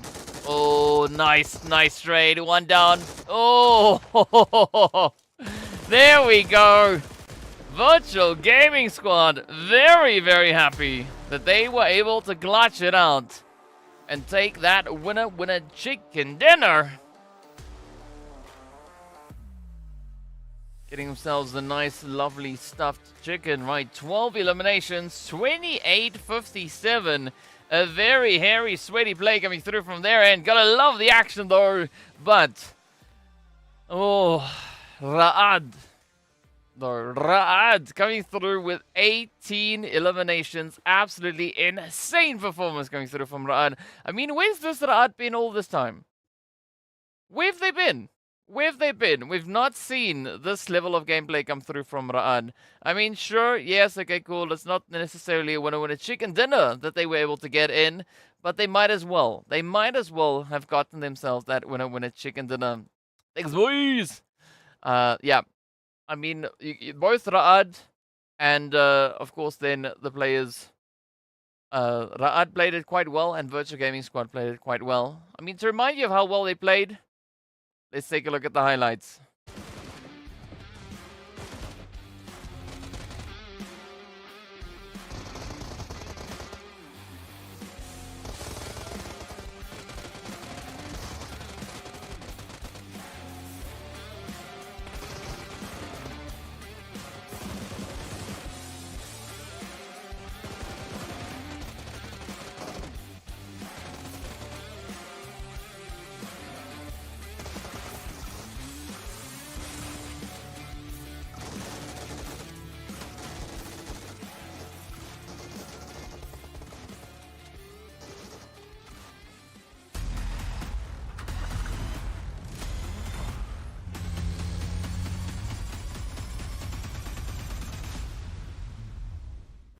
Well, there we go. Good way to wrap up match number 4. Of course, one more to go. One more to go. Then we've played all 5 matches here for today on day number 1 of phase 2.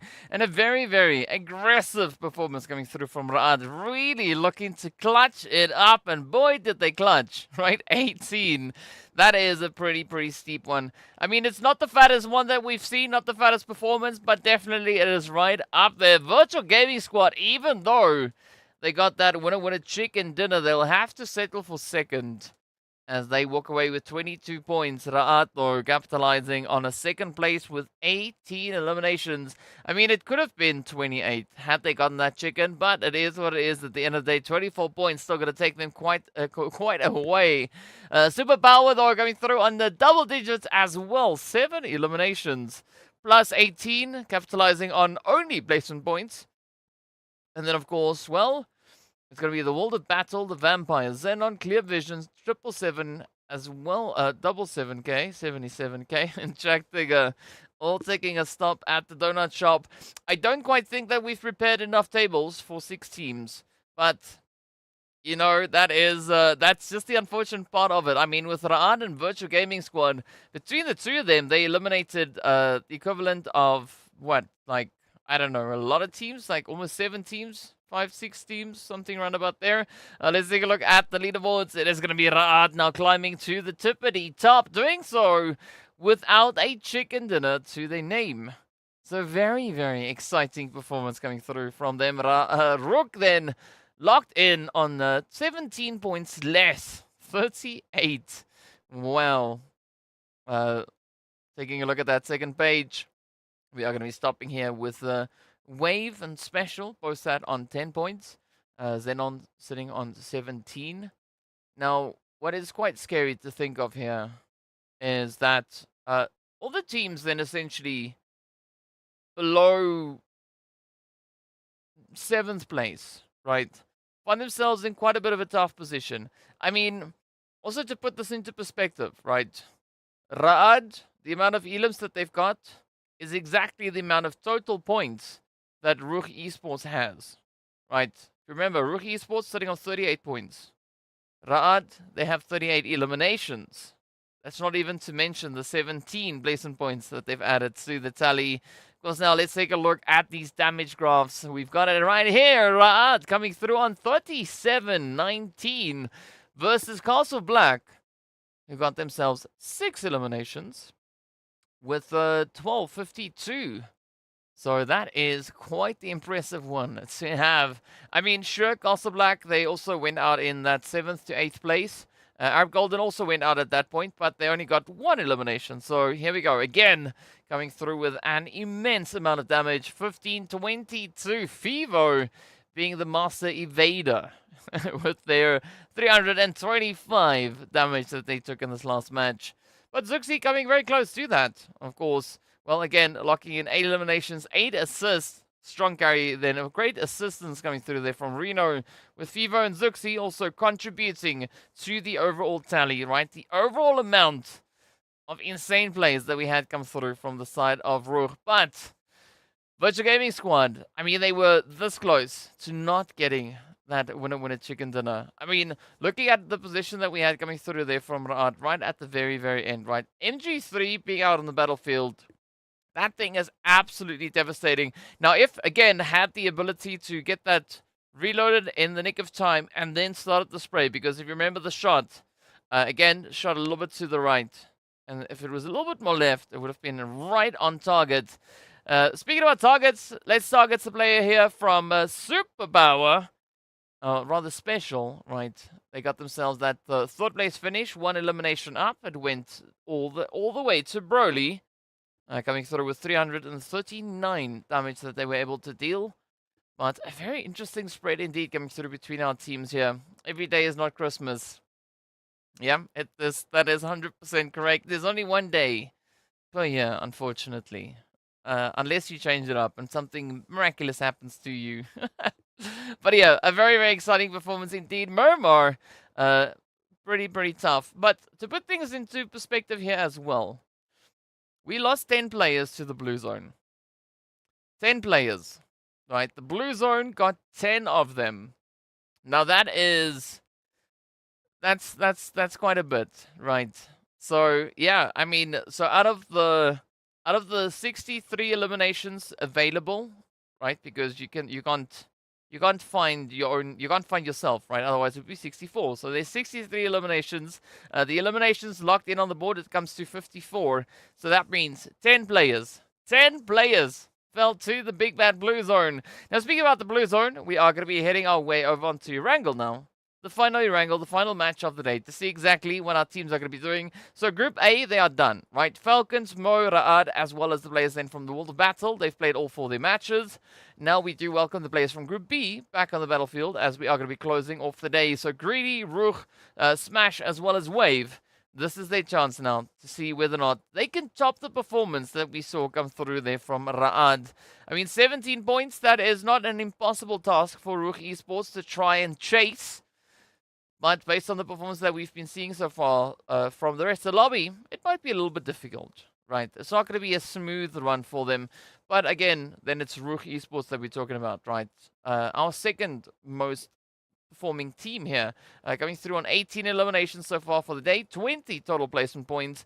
The only other team that has more elims than them is going to be the players then from the World of Battle. But speaking about the World of Battle, let's take a look and see exactly what our teams are going to be bringing in as we hop straight in onto that plane.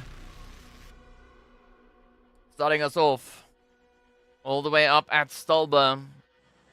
Well, you can see based on where this plane is heading, we are sitting with a nice eastern zone, or eastern flight path rather.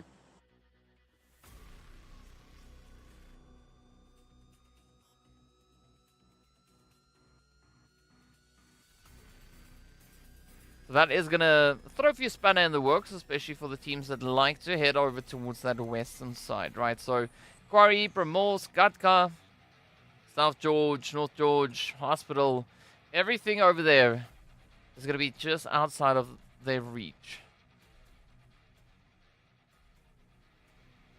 Zuxi, again, and Reno are going to be leading with regards to the headshots. Not surprising to see, as we know, Ra'ad finishing on quite an immense stat here. I mean, they essentially just, they are going to be locking in on all the stats. So we continue with our breakdown here of Ra'ad's stats for this phase. We take a look at those, the knockouts. Ooh, we might have a bit of contention now heading down on towards that Sosnovka base. Oh, yes! Yes! It is going to be a western zone. Senke and Elisio sneaking in there with the longest hits. Eugene and Black Lost also then stepping up alongside again. But I want to see what this zone is going to do to these teams. Oh, all right. So already Wave and Jack Digger getting into a little bit of action down south. Oh, Petrox now hard dropping on down from Mud and the rest of Jack Digger. Getting ready to swing.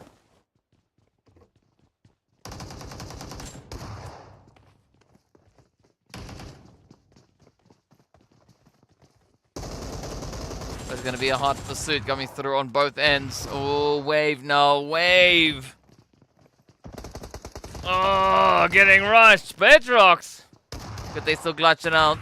No, no, no. There we go. Danzo locks it in, and that is a Wave now. Well, having to settle for what they've had so far in today. I mean, they've come into this match sitting on 10 points. And they leave this match still sitting on 10 points. So, Wave not having the best run, but I guess it is what it is, right? It's been a very interesting day, a very odd day for some, and a very impressive day for others.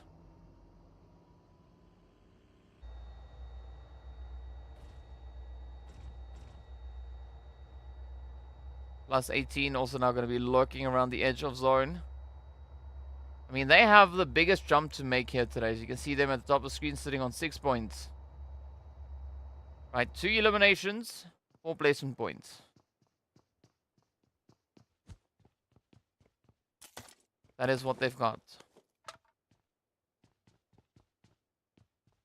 I mean, Blackhand just above them with regards to those points. Going through on 7. Right, again, very odd. Not quite sure what exactly is happening there. But Blackhand, they've not been able to secure any points other than eliminations. Right, so that puts +18's play into perspective. Right, what they have in total points is what Blackhand has in eliminations and then some. I mean, Castle Black also coming through with 6 eliminations and a placement point. Yeah, this is an interesting day. I mean, Blackhand had 7 elims, Mo Esports have 9. Both teams only finding eliminations. That's what I'm saying. It's a very, very odd day. A very odd day.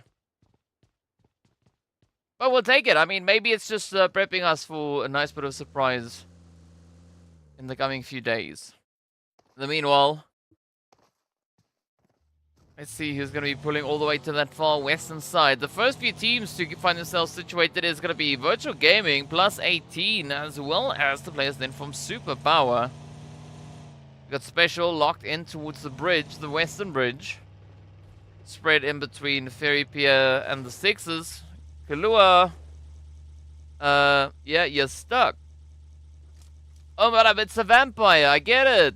There we go. Unfortunately, the vehicle won't drive while it's upside down. But, I mean, good flex, Kalua. Good flex. Jumping over to Clear Vision.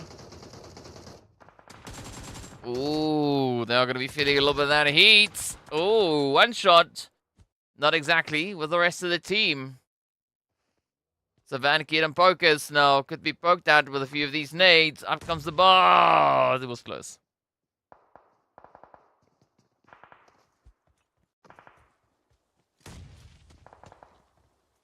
Let's see if Fajita is going to get the jump.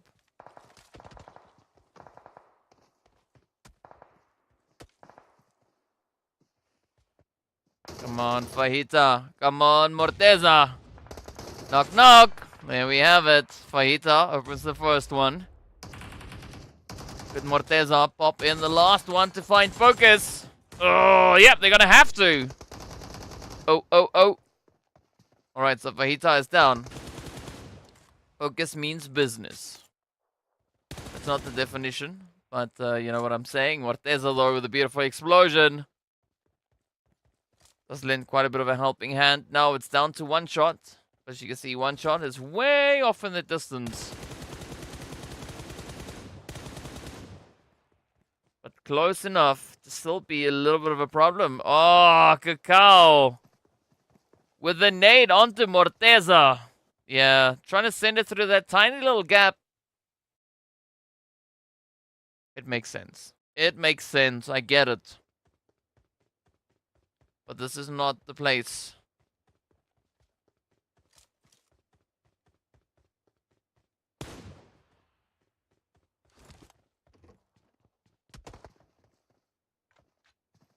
Alright, Cacao, Morteza. Waiting in anticipation to see if they can get the play on towards Focus. Yeah, there we go. They've locked in on target, keeping their eyes on the prize. A little bit of a hop, skip, and a jump, right? That's sometimes all you need. And a bit of that blue zone flavor as well. Unfortunately, Cacao and Morteza are going to be able to use that buggy, as it's now been rendered hardcover, right? But one shot could still reach in. Ooh.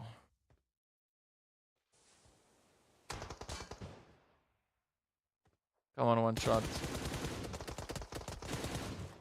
I mean, Clear Vision coming into this match. 26 points up. Not a bad spot to be.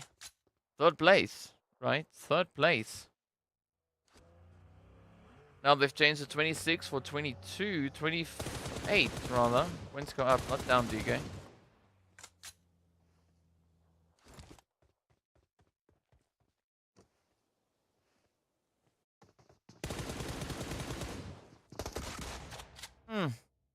That's all you need, one shot. And a ban. See, if this was Livik, one shot would have gotten a few bonus points on that one.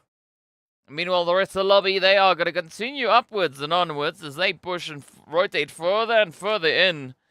It's now going to be up to Gatka and Ruins. Ooh.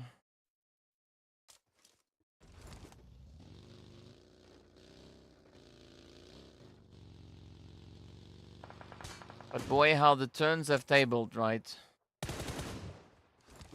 77k looked like they had control of the situation, but, you know, fighting up against one shot. You only have one shot, one opportunity to seize everything you've ever wanted. Meanwhile, it's going to be Black Hand now right here on the edge of Potato Hill. They are going to be rotating out towards the Sunken City or across that bridge. If they pull into the Sunken City, it is going to be Arab Golden welcoming them in with a very warm embrace. Or very warm barrels. Either which way, we'll find out how that is going to unravel. Because all four fingers here from Black Hand are going to be making their way on in.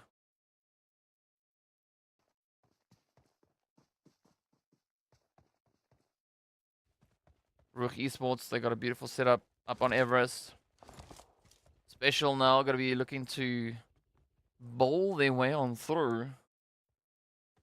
Greedy just on the edge. So several contentious positions being held here.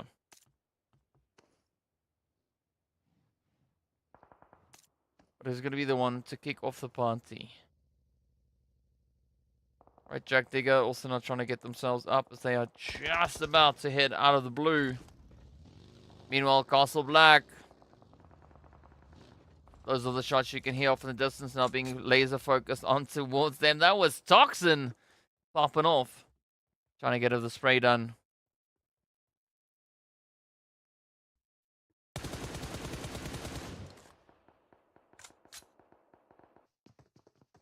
Alright, so here we go. +18 on that far western side. Superpower. Holding on to an interesting 2-2 split here. I mean, XENON also going for their 2-2 split. But they are mobile, moving about. Vampires. Gonna be hunkering down. Ooh, look at that. One shot. One shot. Gonna bush it. You've not yet seen any sprays opening towards them, but you gotta, especially now alongside the players there from Castle Black. One shot could maybe run into a few obstacles, a few problems. Speaking about problems, Ninja Boy is not gonna look to be a problem here. Alongside the side of Smash, it's gonna be Arif, Ilyas, Knight. As it is down, good defense coming through from Smash. Black Lost still going to be knocking on the door.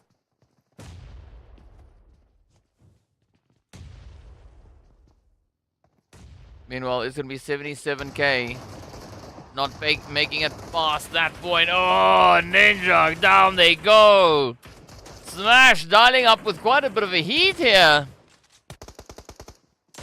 But this might be short-lived. Vampires are going to be drawing in even more attention. Up comes one shot. There we go. Malik does secure the sprays. And with that, the Vampires are out of here. Knight, good defensive angle, but now they got to patch that whole team back up again. One shot could clutch it out, right? Putting clear vision on well, maybe 4 eliminations. Now the blue zone is going to come closing in as well. Again, just limiting the available options, the available plays. One shot is going to be taking the scenic route all around Erangel.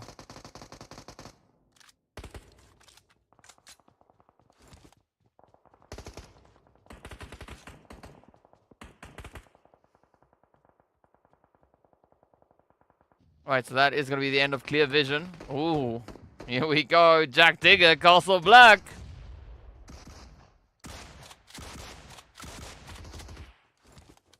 heavy defensive angle now being held here by Jack Digger. A lot of shoddy sprays. But will the nade find its mark? Now it's going to be Joker about to get contested. Oh, running almost. Yeah, now they do as they run into the molly. I do see a fuel can up there as well. But that is going to be the closing play. Burks finds it up into Burks. Oh, come on, come on. +18 looking to send it in. Special waiting in the wing. Jack Digger not exactly out of the woods. Nagato Shadowin rushing forward.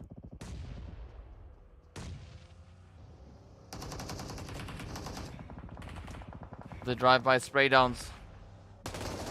The exciting end coming through then for +18. Ooh. M2 for 9. DBS combo. Nagato out in the open. No! Down they go. As they get stopped in their tracks. +18 out with 1 point. Danzo coming through with a beautiful Bison spray down.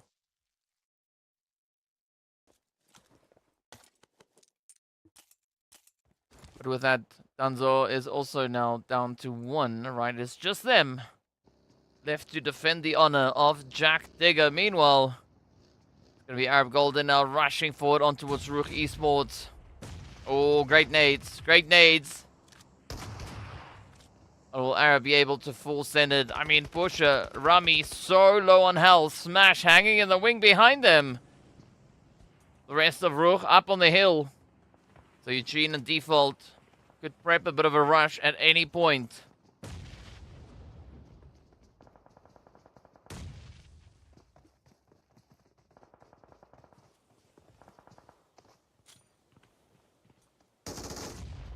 Yep, there we go. Nice MG3 spray down there from Timon, but Pusher does secure the placement of the utility.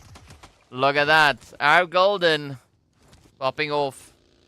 Finding the first half of RUKH Esports. Now it's going to be up to Default and Eugene.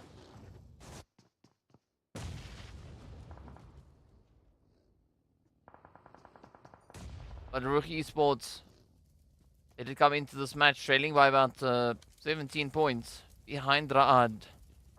If RUKH are going to be looking to chase that position, at least for the first day, they're going to have to step it up.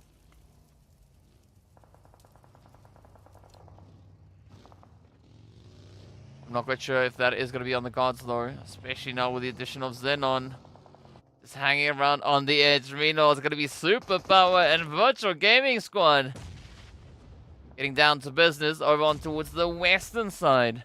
A great position here for them because once this fight is wrapped, whoever holds on, well, can sit here for quite some time and not have to worry too much about any major contentions coming their way. Meanwhile, you can't say the same about Smash, as they will have to hold up against the side of Black Hand, getting 3 players down in just 2 utilities. Ilias now being put in a very uncomfortable position. Gonna try and make the play count, but headshot to the... Well, that's a headshot, right? Almost said headshot to the head. DBS to the head. That is gonna end the run here for Smash.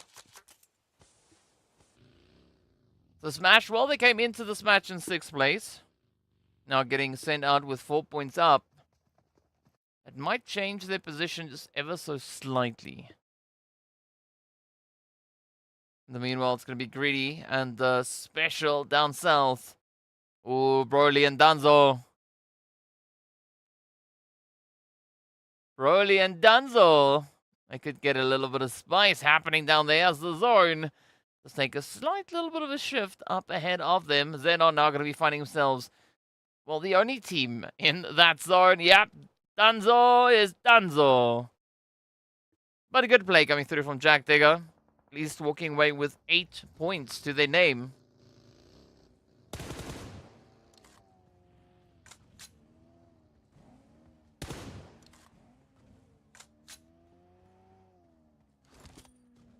Well, the only surviving player with the most eliminations, currently holding on to 2. I see Eugene also then going through on 2. Same for Storm and Broly. But Greedy Special. Get to make a few decisive plays here. XENON already getting pressured a little bit as we did see those knocks now finding their way on in. The special not going to back out of a fight.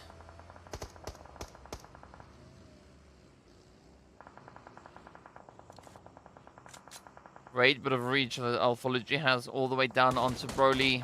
Oh, Unab, no. Unab! Gotta watch out, right? Once XENON starts to move, there could be quite a few problems coming through.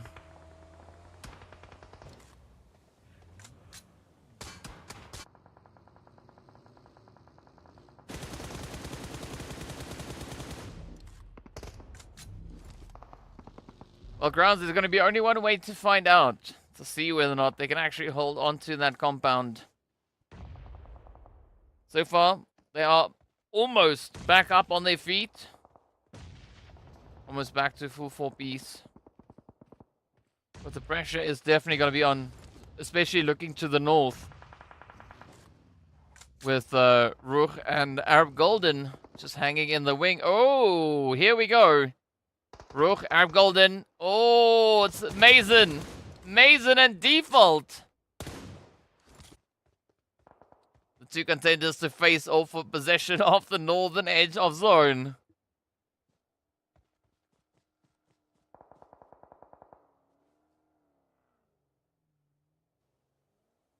What a good setup here for Default. You can look to leverage it down onto Timon. Oh, Mason out. Down we go. Timon could suffer a very similar fate to their teammate, but now they're going to try and run it, and that is exactly what happens. Default with a phenomenal spray down. Eugene not getting finished. Arab Golden, out they go. 2 eliminations.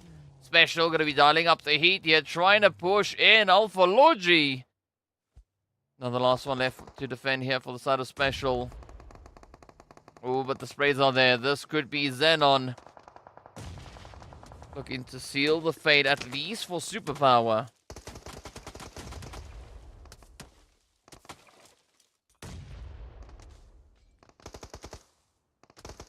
Great suppression coming through here from XENON. Alphology has nowhere left to go. Oh, they're going to try and run it. Down they go instead. Marshall finishing them up. Down to the final 5 we are. Greedy, Special, still locked in down south.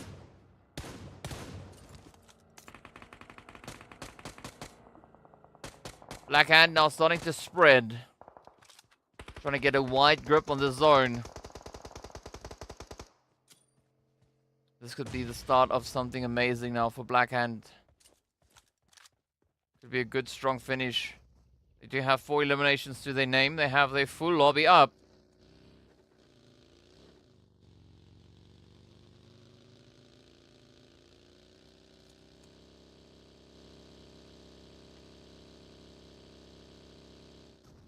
Alright, now comes the send. Special. Clawing their way back into that zone. RUKH now getting spotted as Default goes down. It's up to Eugene, but there's nade. Oh, come on. Oh, doesn't make it inside the building.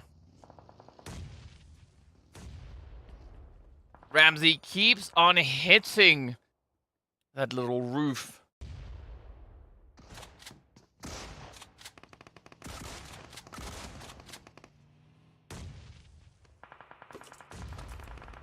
XENON now trying to go out with a bang. Already 6 eliminations up. Senke with a big fat carry. Delhub trying to do push-ups out in the grass, but that is not the place to do it. Instead, they will get sent to the lobby. And they can do push-ups until you turn blue in the face. Now, Root with a beautiful trade onto Marshall. Slowly picking into the side here of XENON. XENON still holding on to 3. Hand gonna be holding just ahead of them. Hand, XENON both sitting on 3 players. XENON, Hand, and Special sitting on 6 elims. RUKH sitting on 5. So it is a very close call across the board.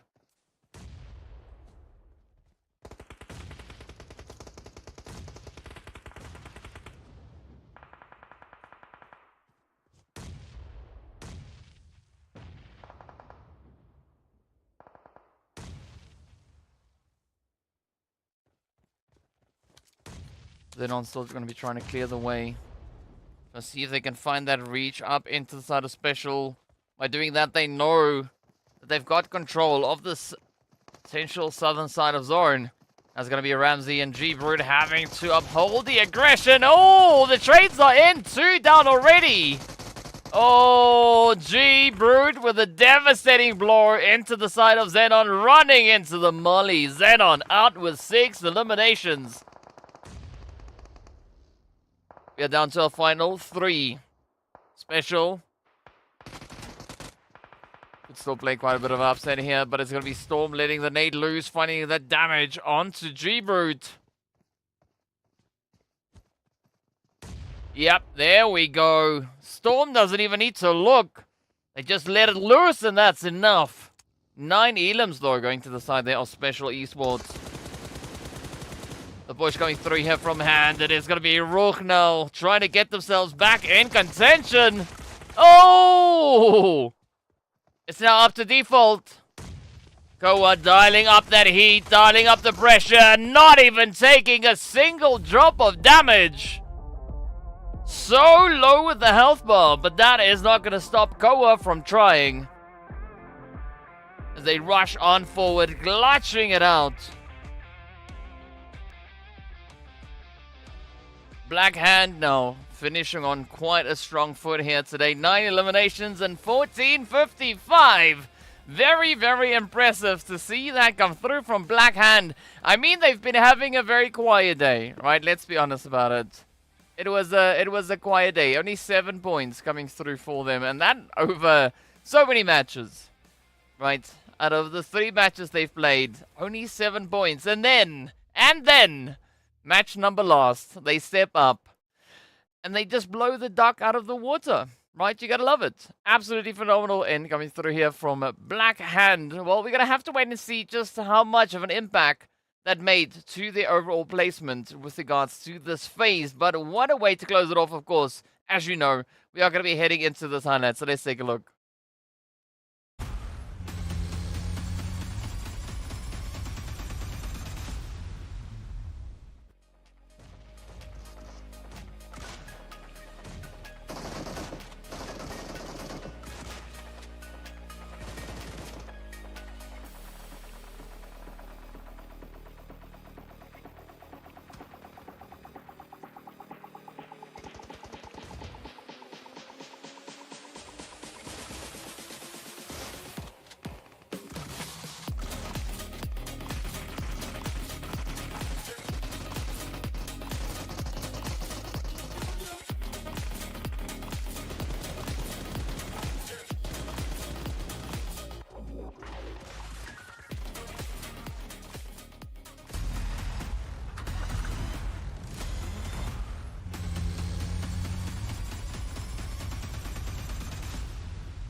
Well, I think it is safe to say that Koa came through with a Koa-stratic performance right there at the end to close it off. Very, very confident, but very risky push coming through from Koa in that one. But what a play indeed. Black Hand finishing on 9 eliminations and a winner chicken dinner to boot.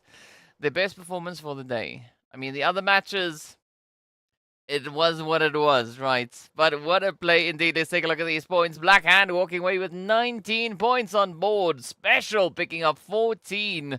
Of course, RUKH Esports and XENON finishing on 11 apiece. Smash Team only capitalizing on those eliminations.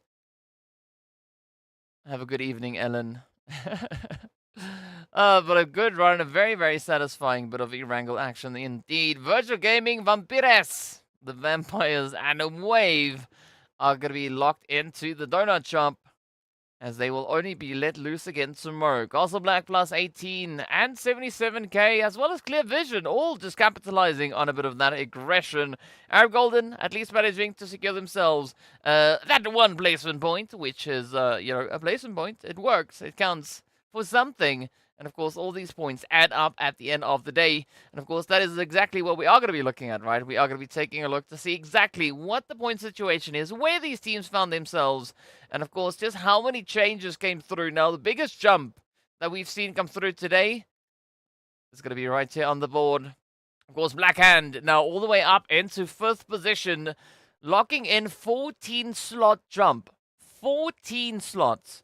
So all the way from 19th up into 5th place. A very impressive jump coming through from Blackhand.